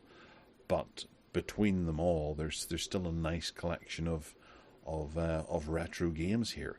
If I was to go down to DOS, if you were to subscribe to Antstream, which is a monthly subscription of money, a certain amount, I can't remember what, but you would have access to Afterlife, Day of the Tentacle, Full Throttle, Sam and Max Hit the Road, and The Dig, and be able to play those anytime you like on the Xbox. There's 5 Atari Lynx games, 5 Game Boy games. I think there's a good amount of Super Nintendo games, is there not? The trouble is, I don't know many of them. I was looking at the Super NES games, and there's a big long list, and I don't really know many of these. There's Brawl Brothers, California Games 2, Cannon Fodder, Earthworm Jim 1 and 2, Indiana Jones's Greatest Adventures. That's pretty good. I suppose that the reality is that I used to just play the Nintendo's own Mario games mostly. Pinball, I remember playing Pinball Dreams, yeah. You'll probably not see Mario here no, at all, ever. But, having a look at the Amiga games, there are 201 Amiga games on here. Oh, and 351 ZX Spectrum games. Wow. Yes. Which we were talking about on the last show, weren't we? We were, that's right, yes. But I'm intrigued to see. I can't remember how much Antstream actually was. I think I clicked onto their website and couldn't actually see a pricing structure. But for that to be included in the Xbox Game Pass, but I think you have to pay the subscription on top of it. So buy now on Xbox. So it's £30. Is that for the year? That must be for the year. And then choose the edition. Oh, there's a lifetime pass, so you pay £80 today. That's you. You've got access to all of them forever and ever until the company counts, whichever comes first. £80 isn't too bad, and hopefully they're just adding more and more games as it goes along. I think we've talked about Antstream in the past. I don't recall. So this is a service that you buy into, which works on an Xbox, but no other consoles. Well, no, you buy into it, and I imagine you can still play it on the PC and things like that. I wouldn't like to think you're just locked into that one console, but you can go and play it on PC today if you like. There's 35 Amstrad games, most importantly. There's Dizzy, the first Dizzy games. Technician Ted's there, that's good. It's nothing to do with you, mind you. Switchblade is great. It's prehistoric too. That's a good example of an Amstrad game done well. It's not a bad selection. The arcade selection is terrific, with some real classics in there. Gauntlet 2, Rally X, Rampage, Rampart. The Star Wars arcade games as well. Nice. It's getting there. It's looking like a real good option. But you can't put it on your Game Boy-sized Hyper Mega Tech and put it in your pocket. No, you can't. And also, it streams the games from online. But given that the size of these games is really, really very, very small, I think it'd probably just download the ROM into the console's memory and then delete it once it's done. Right. But we're going to be coming to that in the next story, so yeah, we could just move to that now, I suppose. Okay then. Oh, it's got indie games as well. There's that one, Flea. I have got that on the Evercade. That rings a bell, yeah. All right.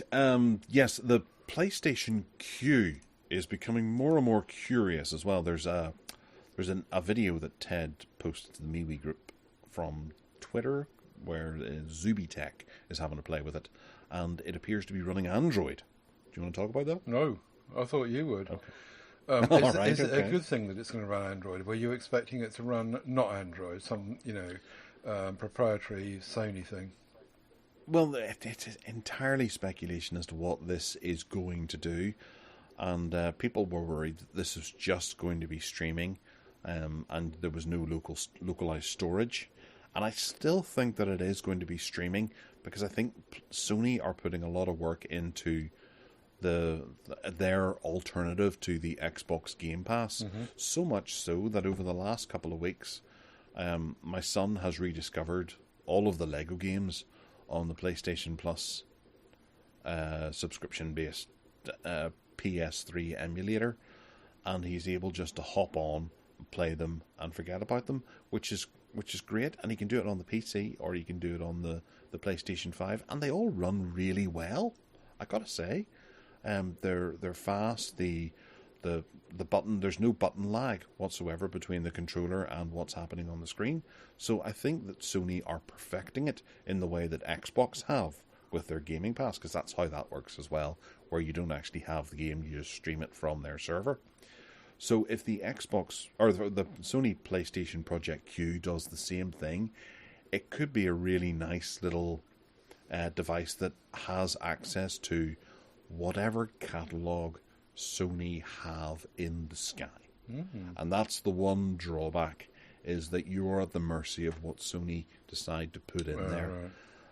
And I think Xbox has a large amount of things, and where they've done something like Antstream, that gives you a huge amount more that kind of echoes what you have on Nintendo, Ted. But isn't that where you can But isn't that the same as what Amazon have done, and the same as what Google Stadia did? And that's just the way it is. They're not going to make everything available for everyone forever, all the time.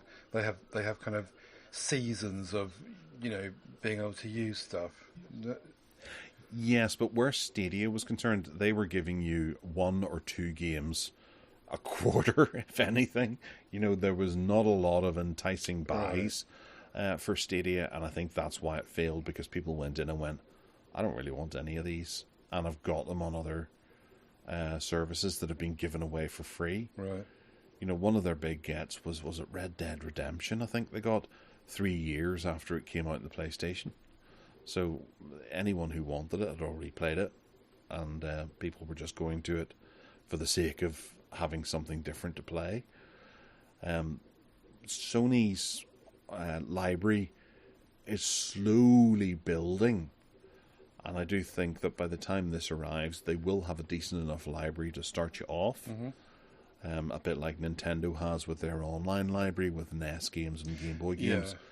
And I know you're quite excited about those. Well, I did buy into them. I paid for a year's license, which was 35 quid.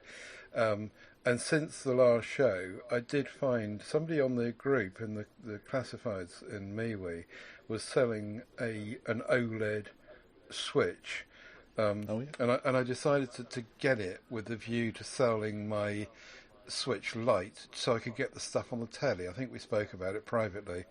And the trouble is I can't sell the Lite now.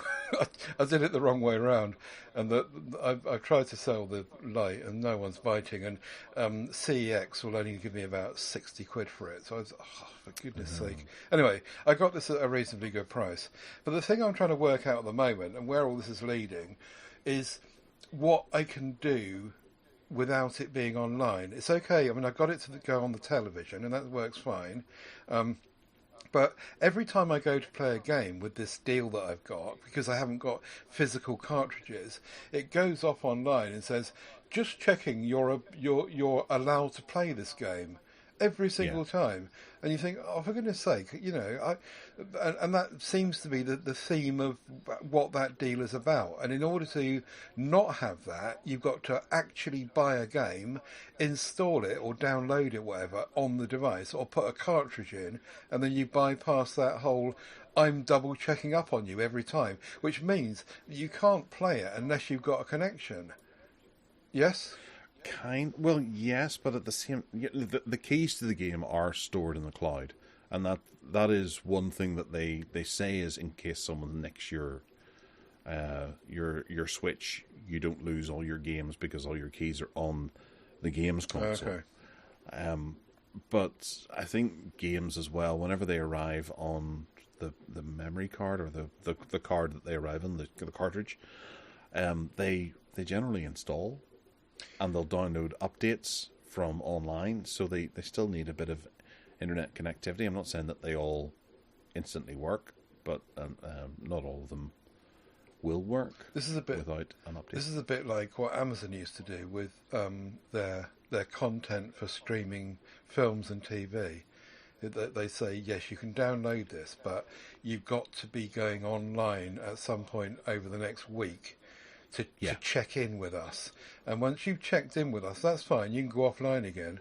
And it seems like the same thing, really. Nothing is, unless you buy a cartridge, nothing is genuinely offline anymore. No, and I do think there have been examples where the cartridge you put in, or maybe just the disc that you put in, triggers a download from their website, and it doesn't matter anyway. It's just a plastic box you've bought. Yeah. But I suppose we should be used to this, really. I mean, most things we do require a connection. I mean, you know, Gmail requires a connection, doesn't it? Try and use Google, any of the Google services, pretty much, if you haven't got a connection. I suppose we just should be used to that. But historically, gaming has just been different, and you think when you buy your cartridge, that's it. You know, there's nothing to do with online. Once it's all installed, it should only check the very first time, because I know my son will jump into the back of the car with his Switch, and he can play whatever games are on it for the duration of the car journey. He's not necessarily connected to Wi-Fi, but I think there's probably some point where it needs to check in to make sure that you're. I don't know why it's asking you whenever you are past that initial install. Probably because I'm not installing them. I'm playing them. I don't know. I need to do some further investigations, really. Are you talking about the actual ones that are included in the subscription? I'm talking about the Mario. Yeah, I'm talking about using the ones that are part of that £35 for the year I paid for. That gives me access to play games on those platforms, and I haven't actually bought any games of my own. Right. Gotcha. So if I bought a game, maybe it would be different. As I say, I'm still exploring it. I'm still trying to work out what I can and can't do on and offline. And I don't actually have any cartridges. Entirely. But that's more just to check that you are still subscribing, because you couldn't subscribe for 1 week, go and download everything to a massive SD card, and then go offline for the next 3 years and be able to play all of their games. No, but I'd paid for a year. so they should know. Yeah, I know. But you can still pay for a week, or you can have I think you can have a free period as well, where you have the first week for free or 2 weeks for free, because you could go and get everything. So it needs to check every time you go to play one of those games that your subscription's still active. It's just a different mindset. I'll stick with Evercade. Or the original Game Boy with your cartridge that you bought. My 4 cartridges. Yay. Anyway, but they want to get everyone onto streaming, which, like Netflix. Yeah. In saying that, the streaming companies are not doing particularly well at the moment. They're losing money, and I was watching an interview with a guy. I can't remember his name, but he worked for years in DVD, and he says that has really taken off, and they're starting to notice how Blu-ray and 4K is actually really on the up, and the profit margins for physical media are much, much higher than what they have for streaming. So the companies are starting to embrace physical media again. Mm-hmm. So I think we're going to start seeing that across the board as physical media coming back, and people wanting it and needing it. Good. Hooray! Hooray for video libraries. All right, moving into Flap Your Trap about an app, where we chat about apps. TikTok are going to be launching their own music service, streaming service. Ted, do tell us. All is not quite what it seems, though. It's not going to be challenging the big boys like Google Play Music. No, sorry, YouTube Music. Or Spotify or stuff like that. This is actually, they're going to charge £3 a month by the looks of it, when it does actually get across worldwide, there's no guarantee it will. But it seems like they're focusing in on doing deals with the people that are making the tunes that make people use them on TikTok. So if you use TikTok enough, like I do, you get these kind of buzz tunes in your head, where lots of people are doing stupid dances and stuff to these tunes, and they are really addictive, I have to admit. And I think the music streaming service is geared up around enabling those for people to buy into, to listen to at will whenever they want to, not realising that whoever wants to go and listen to them can do so by heading to YouTube or YouTube Music anyway, but that's up to them. I'm sure TikTok will make money out of it. Yeah. No, it's interesting what you said there. I hadn't realised that was a bit of a thing. I had noticed was it a YouTube short, I think it was, that had a small amount of music used, but it was sped up, and it was at a slightly faster beat, and it was really quite cool. Yeah. And I was trying to work out what the song was, and it took me forever, but I eventually got around to, of course, it's that song, just sped up. Yeah. There's a speeding up tool. When you make a TikTok video, you can elect to choose from a whole bunch of audio, and one of them there's a speeding up tool and a slowing down tool. Not that I know. Right, okay. I'm no video creator. Or are you? Right, okay. Do you pretend to be a teenage girl on there? No. Oh, that's a scary thought. Some poor people. Right, okay. Moving on to Telegram. You're back on Telegram now, Ted. Only because you put this in the show notes, and I thought I better join up again and look at it to see what you're going to talk about it.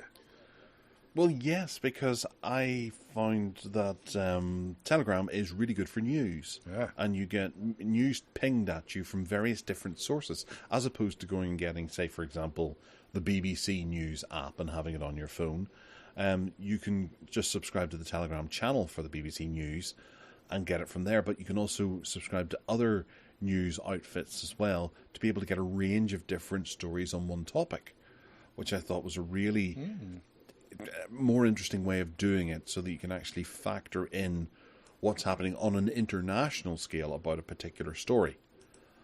Which I would, and I think it's probably a more novel way to look at it. And also Telegram does appear to be where a lot of you hear an awful lot on the news about how this report came from Telegram of something that's happening in Russia or in Ukraine. and they are kind of pushing Telegram a wee bit that way, without realizing just how much they are. So it does seem to be an interesting way to pick up news, and I'm quite happy with the amount of news that I'm receiving through. And it is, well, there is some crap that comes through about UK Parliament and that kind of thing, but there does seem to be some breaking stories that are there, and it's a better source of news than I'd say even Twitter is at the moment, Really? and perhaps Reddit too. So I'm going to continue with this and try and find some different channels to go to on Telegram to keep myself up to date. I should have a look. Now that you've raised it and I've installed it, I'll go and poke around and have a look. Perhaps we'll talk about it. Yeah, we'll see how we go over the course of it. Of course, Ted, going in and typing in bikinis is not going to bring up the appropriate news that we're going to be discussing in the future, okay? Can you put Telegram on more than one phone yet, or not? Is it tied to one SIM card still? I don't know. We'll find that out whenever you start experimenting. Okay. I only have one phone here, so that's I've got it now on one phone. But in order to do that, it wanted my phone number, and I put it on my Windows computer, and it did a QR code to do that. But I'm thinking, if I tried to put it on my, I don't know, tablet or another phone, will it say no, you can't? Because anyway, I'll explore. Yes, do explore, find out. Keeping with apps, one app that I actually went to install, I think I did install and then uninstalled as soon as I'd installed it, is the Elgato Stream Deck app. Oh, this was in the news, wasn't it? Yeah. Yeah, you can turn your phone into an Elgato Stream Deck. The reason it was in the news in the last week is because up till recently it's been free to use on Android, and they just made it free to use on iOS. That was the news story I saw. Oh, right. Okay. It's not free to use on Android. Right. I think you get 30 days for free. Oh, okay. Right. And then you have to subscribe to it thereafter. I thought I put the prices in. I did, yes. And it's £2.59 per month, or £22.99 for the year, which I suppose is significantly cheaper than actually going out and buying the Elgato hardware, because a new Elgato Stream Deck will cost you between £30 and £50. And I suppose you can get a taste as to whether or not you want to use it for £2.59 for the month, and how much you would use it if you've got a stand beside your computer. No physical buttons. Well, that is true as well. But it'll still emulate the whole scenario and give you a good idea as to whether or not you would use a Stream Deck as much as you think you might or might not. I thought it was free. Oh, maybe it's free for people that have bought a Stream Deck like me. Well, it's not for me, and I've got a Stream Deck. Well, you bought it from me. I know. But they don't know that. Oh, okay then. I could have sworn that the story was about the fact that it was free in iOS. Anyway, obviously I'm wrong. Forget everything I said for the last 2 hours. Fine, oh dear, that means they'll only remember me talking, which I wouldn't put on anyone. All right, well, they're going to hear you talking from now on, and that's for the Google Gallows and the Chrome Coroner. Oh yeah, now Project Tailwind, which is what it used to be called. We spoke about Notebook... Stinks. Eh? Sorry. Never mind. We spoke about Notebook LM on a previous show, either the last one or the one before, which looks like a very interesting kind of notepad, come notebook, come jotter, come whatever, but based in and around AI and what Bard is doing, aimed at students and business people, but using an interesting approach to note-taking, and I think it's just worth a look. The news is that they're kicking off public testing with it, and I put my name down to be a part of it, but as usual, it's America only to begin with. But it looks like it's really interesting, and you'll be able to arrange notes and stuff. Typically, it's going to work really well on a big computer screen, not on a poxy little phone screen, but I'm looking forward to that working, so I shall keep my eye on that one. There's a new Material U redesign coming for the At a Glance widget, which is 247 years out of date, Google. And it is crap. The At a Glance widget is just diabolical. It's crap. So hopefully this redesign, which is going to make a lovely pill-shaped thingy, the usual Material U design thing, is coming soon to a place that a device. Well, I imagine that it'll be only Pixel devices to begin with, but the At a Glance widget will be in people's widget drawer, presumably then going forward in all devices, all Android devices. Big YouTube Music web redesign. I was waiting on this story for a month to spill the beans so I could see it for myself, and sure enough, there it is. They've turned Google Play Music on the web in Chrome 114, so you need to be updated with a up-to-date version of Chrome. And they've redesigned it so that it looks like the YouTube interface with a menu set up down on the left-hand side, which you can hamburger menu, collapse and restore. Usual thing, you know. And it just looks very nice, and it's very usable. And those links down the left-hand side are very usable in the same way as they are with YouTube. So do explore that if you are interested. In the meantime, I'll tell you about the YouTube stable volume feature, which is coming, and this will just be great, because the amount of times that I go from video to video on YouTube, and one is really, really loud, the next one is so quiet, you're forever dancing around on your remote control to turn it up and down, or your controls on whatever device you're using, and apparently they're going to be using this stable volume feature soon. But it looks like it might be something that developers have to put in. I mean, creators have to put in to their video to enable it at first, certainly. But we'll see where we go with that. And lastly, the Google Assistant, or AI, or Bard, or whatever they're calling it this week, will soon be able to summarise web pages. So the implications of this are pretty good, in that any web page that you want to go to on Chrome, on any platform, you'll be able to just hit a button on the top right hand corner and ask it to summarise it. So Bard will jump into action. It will look at what the web page you're looking at, meaning you don't have to read the whole thing, but you'll be able to see a summarised version of it. Furthermore, there'll be another button which means that you can also listen to it, and it will read it back to you. And I've already tested some of those reading things from Bard, and they work really well. Nice English voice, and it's something that is going to be a very useful thing, I think. So there's my roundup of Chrome Coroner. Well, yes, I'm quite excited. I hadn't realised about the YouTube Music one. I think I must have skipped over that one this morning, even though it's the one that you've written stuff about. Uh-huh. Decided, but yes, Didn't notice. Excellent. Because I've always found it a real pain in the ass to put together playlists. Right. It's never been easy on YouTube. Hopefully, this will make it easier. Yeah, certainly is. And you can see them and leap back to stuff. That's one thing I like about the layout of YouTube on web, is that it's really easy to leap back to stuff and history, and where you've shut something down and you didn't mean to. Anyway, some interesting stuff going on with Google, as always. And hopefully I'll be able to see Notebook LM soon. Yes, Notebook LM. We'll look out for that. All right. Well, we're going to stick with you, Ted, for the next one, because hark back, you've brought something that leaves a streak in the trail. Toilet bowl. No. Oh, dear. Right, the Dell Streak. It's in my hand. And the first thing that actually, this was sent over by Ben Smith of 361 fame.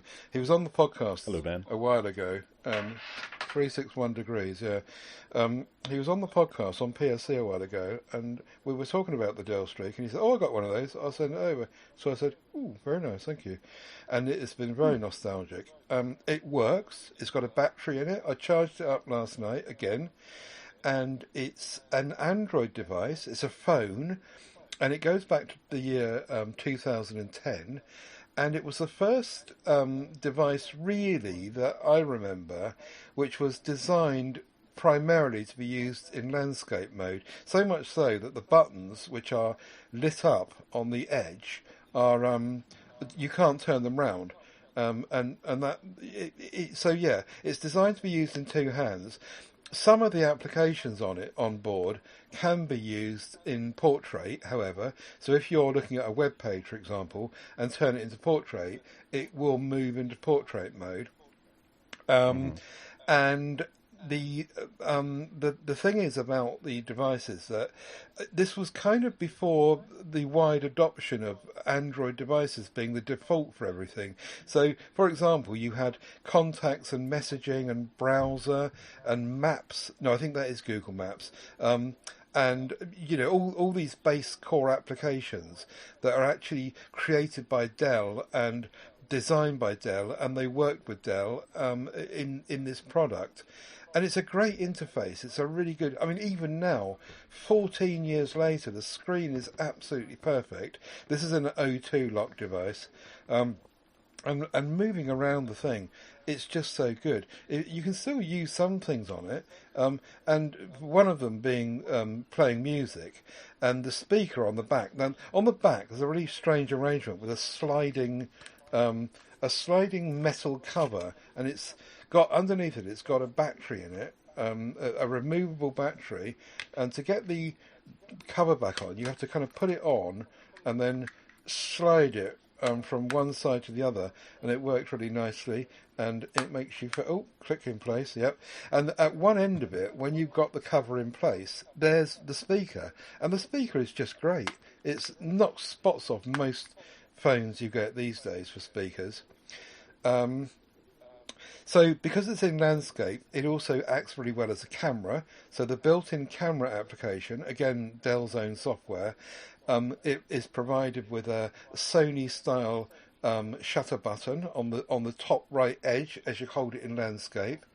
Now, obviously, the camera is well old now and it's a bit knackered, but I took a couple of photographs with it yesterday, and it works absolutely fine. You know, you're not going to expect miracles from a camera that old. 5-megapixel camera it is, but it works absolutely fine. There's a dual LED flash on the back. And it's just a delight to use. I don't know why. Well, I suppose I do know, because I don't know why this form factor wasn't explored further, but it's turned into tablets. And the interesting thing about it was that when I first bought my own one of these back in the day, we just thought it was giant. I remember putting it on PSC at the time, and me and Steve were talking about it, and we just said, for goodness sake, no one's going to want a phone this big. And putting it now against my Motorola Edge 30 Ultra, it's dwarfed by the Ultra, and put my Samsung Ultra next to it, and it's even smaller. And you think, well, actually, looking back and looking at these devices I've got in front of me, this is really lovely size. It's just right for me. You can reach everywhere on the screen one-handed. It's a 16:9 screen. Good sound. It works really well in lots and lots of ways. 3.5mm audio out. One thing I didn't like about it was the fact that it's got a proprietary connector. Even back in the day, we were expecting things to be more universal than that. But the reason that Dell have done that is because they've, this is aimed at the business market to some degree. They've provided a dock, and this sits in the dock, and via the dock you used to be able to get HDMI out, so you could then do presentations and stuff in business meetings and send stuff to the telly and what have you. But it's a gorgeous piece of hardware. The edges, the right and the left hand edges curve round. The glass curves round the edges, but on the other two sides, the top and the bottom, it's completely square. And it just feels like $1 million. It's so classy. It's a shame, as I say, you can't charge it unless you've got the cable. Fortunately, Ben sent over the original cable with it, so I can USB charge it.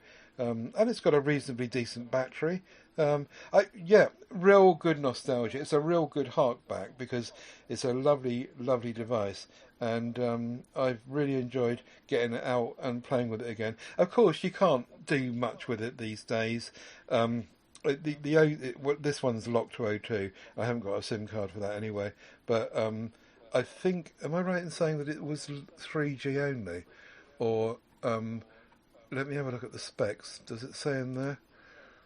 I don't think it was 4G. I think it was 3G. Now 3G's been 3G's been turned off, hasn't it? So there's no way you could use it for any connectivity in that respect. But you can hook it up to Wi-Fi still, even though it's on a basic kind of level. There's a micro SD card slot, incidentally. I forgot to mention that, inside next to the battery, so you can put loads of media on it. Not much storage, not much RAM. It was actually released on Donut, which was Android 1, well 1.6 actually, but it did upgrade to Froyo, which was Android 2. Just lovely, really, really lovely little phone, and little. I say little now, but it wasn't before. Now tell me, you're squirreling up in your loft. You have got one of these, haven't you? I don't. What? What? I did have one. But it was only in for review, and I remember doing a review on one. I think I have, whenever I was hooking up my Box account, or Dropbox, one of the two, to my Synology, there was a folder called Del Streak, which is some backup that came from it that I had all the photographs in. But I haven't gone into it to see what was in there. Right. Because it didn't sync by the time we started recording. I remember liking it, but there was one thing that held me back from buying one, and I can't remember what it was. There was one spec that just didn't quite, whether it was the amount of RAM that was in it or the particular processor or something, that it was just one step behind everything else that was on the market, and I can't work out what it was. Okay. It's bothering me, and I think I ended up buying an Arcos as a dedicated media player over this. Yeah, at the time I think that it was very similar in that respect. It was, yeah, but I just can't work out what it was that held me back from liking it 100%. I think I don't even remember what I wrote in the review, and I can't remember where the review was even for, to go and try and track it down. But I had a very limited window with this, and I remember doing this. There was a 7-inch version of it that came a couple of years later. Yes, there was. That's right. And I had more time with that. I think I might have even had that for a year or something like that. Mm-hmm. And it was full tablet based as opposed to being a telephone. But it was almost the perfect device. But there was one thing that held it back, and I can't work out. Was it the VGA video recording? I think that was one thing that bothered me. And whenever it hit Android 2.1, that went up to 720. Okay. But there was something there or was the Snapdragon CPU single as opposed to dual processor, which might have been coming out around about then. Oh, I'd forgotten about the shelf interface as well. Now, how do you get to that? I'll have to play with it. There's a shelf interface, they called it a shelf, whereby you can change the ordinary home screen into this thing called shelf. And how do you do that? I can't remember now. Oh, SugarSync's on this. Hey! Remember SugarSync? We were talking about cloud storage options earlier, weren't we? Anyway, it's a gorgeous device, and it's a real shame. It's beautifully made, and I like the whole landscape thing, but not with a keyboard. I'm not bothered about it being like a Gemini or anything. Not having a keyboard is fine, because the on-screen keyboard is great. I would leap at something like that now, if that was something that was designed now, made so beautifully, replaceable battery, good sounding speaker on it too. I think I would leap at that now. Well, we're going to get replaceable batteries, aren't we, from now on? Yeah, that's right. And going back to Europe.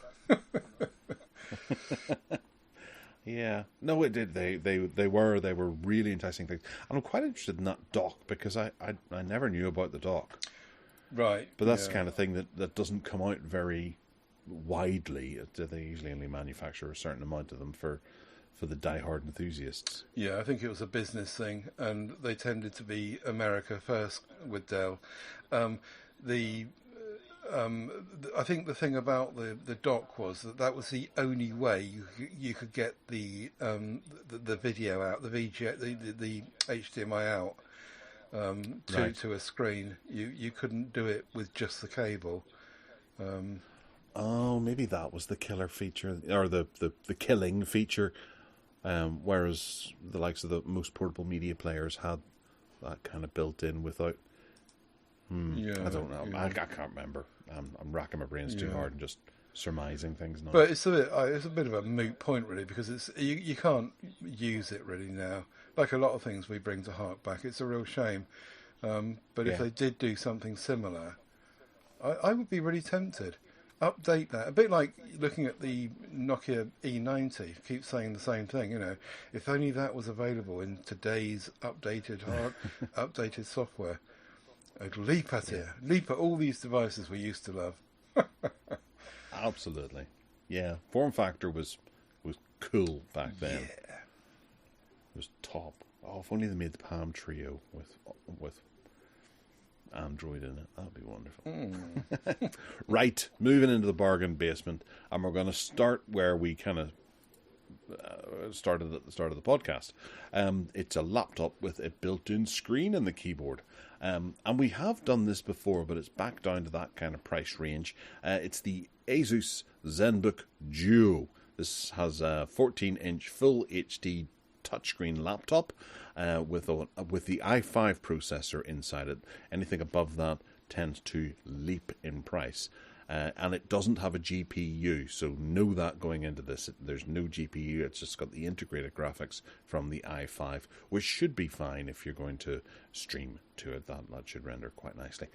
It's got 16 gigabytes of RAM, 512 gigabyte SSD, Windows 11 in there, and it includes the stylus pen, but it has that crucial second screen above the keyboard that you can tilt up toward yourself and enjoy using Windows stuff on there, so you can have it with whatever you need on there, your chat clients or a second screeny type stuff that people like to have, your email down there or whatever. Over on the right hand side, there's a trackpad with two big clicky buttons. Some people say that the trackpad is a bit small, and then to the left there is a massive keyboard that comprises the rest of the wrist rest, I suppose, would be where you have that keyboard on a traditional laptop. It's a beautiful looking device. It's really desirable. I'd love to have one of these, and I think people who buy them are generally quite happy. But if you want something with a bit of gaming power in it to be able to do a bit of gaming, you're going to need some sort of graphic GPU in there. And adding the MX450 whacks the price up to 1,600 quid straight away. But it's reduced in price from £1,999.99p down to £699 currently, which is saving a 30%. And Ted, I know you were quite interested in this last time. Yeah, it looks lovely. I really... you see, we're talking about these Geekom boxes and me finding a new solution. At times like this, I think to myself, well, you just need a laptop. That'll do you. And this will do everything and more. I can't find where you put the stylus pen. I was looking at all the pictures. I don't see a silo anywhere. Maybe there isn't a silo. It's just you have a pen separate, do you? Well, you do have a silo at the bottom of your back. The bottom of what? Your back. Your back. What, Yeah. stick it up your arse? Hey, there we go. Yes. Although you won't want to hand it to anyone. I can't. to I would use have it. thought that the stylus would have been a slot somewhere, but I don't. I can't see it in any of the pictures. Anyway, yeah, it's a lovely device. They've also got a i7 version. Is that on sale as well? I don't think so. I clicked onto it earlier and. Oh yeah, it is. It is. Well, no, it is. In It's 997, 1,500 down to yeah, 900. If you Yeah, really... I must have had the graphics card turned on when I clicked on it. Right, no, yeah, well, yeah. Anyway, yeah, very, very nice indeed. Too many nice And you get things. 3 months free Creative Cloud with that one too. No, is that easy payments? Oh, I don't know. It's not showing for me, but maybe for you. One promotion. No, that's it. Here we go. Installment payments. No, only by Barclays. Right. No. Anyway, yeah, very nice. Good shout. My first shout is an Edge 40, a Motorola Edge 40, not the Ultra or the Pro or anything, the baseline one.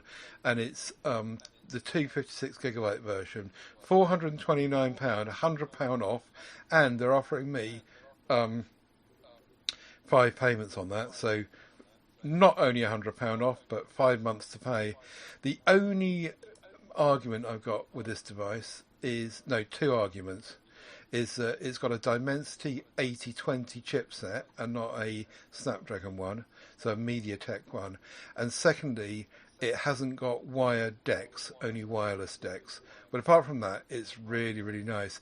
And I love the back of it. If you watch a video of somebody handling it, the back is made of this really grippy, textural, like nothing you've ever seen before on the back. It's really nice. Anyway, there you go. £100 off. By saying this only has wireless decks, does that just mean that the USB Type-C doesn't have HDMI built out in it? Or built in? HDMI out, yes. Built into No, it? it hasn't. You can't cable it out to your PC or your telly. But that's the same as the Neo, the Edge 30 Neo. But you can zap it wirelessly on the same network out to your PC and telly. Is there any discernible difference between wired and wireless? Is there a slow latency? The only thing I can put it down to is latency, and also it doesn't charge the battery, because once you're plugged in, of course, it will charge the battery on the phone from whatever the device is. But latency, I do find that with the Neo, if I'm running a wireless instance of a video or film, there's just lip sync problems.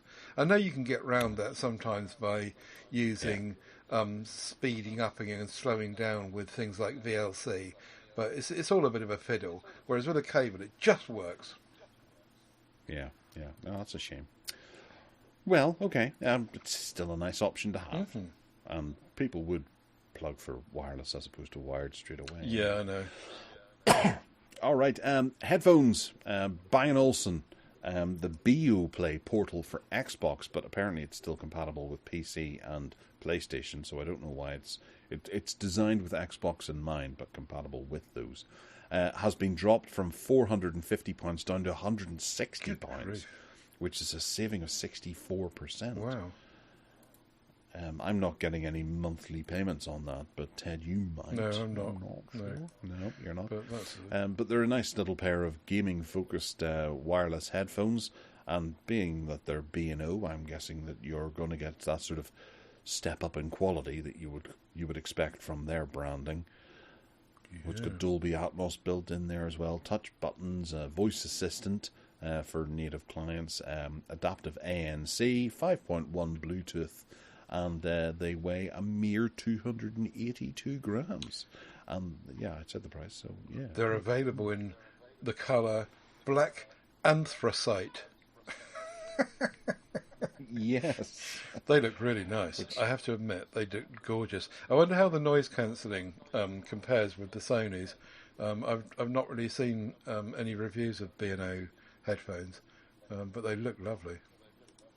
Yeah, well, it's that kind of design, or that kind of brand name, I imagine that it's totally effective. Indeed. I'd like to think. Yes, sir, indeed. Now, here's the Geekom, which Ian Barton has just bought, and I'm awaiting word on. This is, in fact, all of Geekom's little mini PCs have money off on Amazon, but I linked to this one. This is the Intel Core i7 version, which has got 4 cores, 8 threads, Windows 11 Pro, 16 gigs of RAM, 512 SSD, 8K HDMI out, USB-C, but not for power. One annoying thing is that it doesn't give you the USB-C power option. You've got to use the the proprietary charger thingy, which is a bit of a shame, and the only downside I could see of it really, apart from the noise, if that is a thing. USB 4 included, ports well, Wi-Fi 6, Bluetooth 5.2, reduced from 589 to 499, and that looks like a really good option. So much so, as I say, that Ian has jumped in on it. It'll be really interesting to get some feedback from him on the next show. I'll try and get some feedback and see what he says, and whether it's something that I could consider getting as well for my to solve my issue here. Fancy some of that? I certainly do, and it's only got that one cooling fan, so I can't imagine the noise level is going to be too high. But I do remember that one you had before, which was really quite noisy. Yeah. It was a hairdryer. B-Link. It was a B-Link. Yeah, and that was noisy. And did that have one fan in it? Was that the only fan it had? It had a fan in it, yeah. It was almost as noisy as having trains going by. Here's me worrying about podcasting and keeping silent. And I've got trains and lawnmowers going by. I shouldn't really be too concerned about it, should I? No, not really. I did notice whenever it was the B-Link, so yeah. I think even the train drivers were complaining, asking you to keep it down. Anyway, yeah, the Geekom Mini IT11, this one is. You can get cheaper ones. There's an IT8 for about 320 quid, I think it is. But it's obviously less a spec. But yeah, nice little machine. Watch this space and we'll feedback. Cool. Next up is TechNet, the portable charger. It's a power bank. It's a 10,000 milliamp hour one with 22.5 watts and QC4 PD3 USB Type-C input-output high-speed battery pack, compatible with iPhone and everything that you want to stick into it. This is down from £23 to £14.44. It's an Amazon choice one, that's a saving of 37%. But I will say, actually, if anyone wants to click through and have a look at that, I think they've done something rather sophisticated with their branding, because the listing on Amazon has a particularly different font compared to all other Amazon. Yeah, so it has. Listings. So I don't know if they've pulled a fast one there, or they've managed to successfully engineer in some sort of font that Amazon are not aware of. You don't see that very much, do you? No, you don't. But it's a decent enough looking. It says connector type is micro USB. Oh God, it is micro USB. No, it's USB-C, surely. Well, all the pictures actually show micro USB. Yeah, micro USB input, USB Type-C input output. Oh yeah, so it is micro USB to charge it, but USB-C and USB-A out. Oh dear. Wow, that's a bit old. So, in Harkback this week, we're talking about the TechNet portable charger. Right, okay. And it's not that it's just there to support your legacy devices. It's that's 18 watt in. Perhaps that's why it's so cheap. Probably clearing stock. So under 15 quid and not available to Northern Ireland. Useful. Yeah. Talking of speakers, which we were earlier, I would like to say that there's £10 off my lovely Razer speakers again. These go up and down like a Verizon 90. And they're just really nice. They sound amazingly good. Loads and loads of bass for those who want it. Volume, I can't even turn up where I live because I get complaints. The only thing against them is they're huge. They sound fantastic, but they're massive, really big. You can also get a version of these with all the kind of, lights. What are they called? I can't remember what they're called now.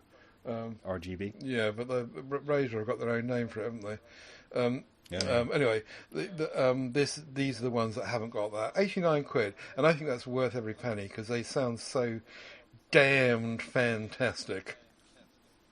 Razer Numo Chroma. Chroma, that's the word, that's the RGB variant of them. No, these are lovely looking, and I would actually like to go and stick them to the back of my car because they look like turbo boosters from the 1980s that you'd see on the back of the Bat boat. They are huge. That is the only thing. They're heavy as well. Ah, right, okay, so you can fend off intruders. You can, absolutely. Okay. You wouldn't want to be lumped over the head with one of these. Useful self-defense tool as well. Excellent. So that's £100 down to $89.99. $88.99. No, it's it was 99.99. Yeah, it's 10 quid off basically. Well, in fact, it's 11 quid off, I think.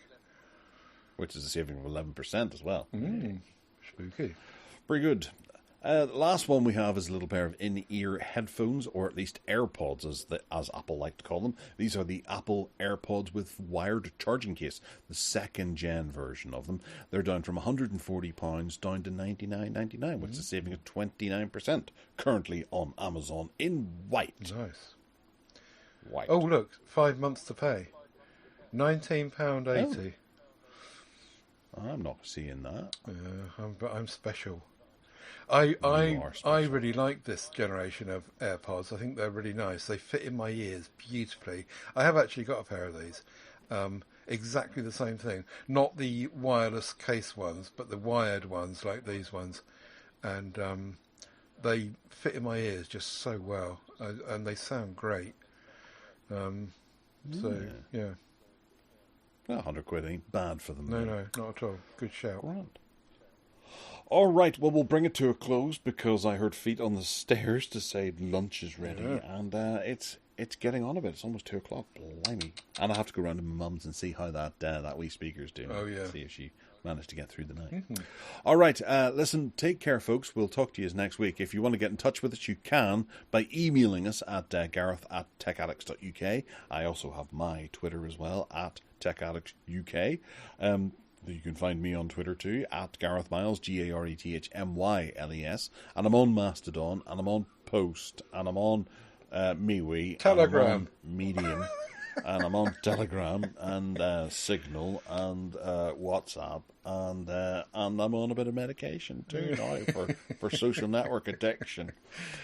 Ted, where can they find you? At tedsalmon.com, please, is where I can be found. All the stuff I do, links to all the MeWe groups and all the audio podcasts. Do join us in the MeWe group, the Tech Addicts one particularly, obviously, and let us know about what tech you're using. We'll bring stuff to the show from there. If you want to buy me a coffee, you can do that. It's at paypal.me/Ted Salmon. Thank you so much, and we'll see you in a fortnight.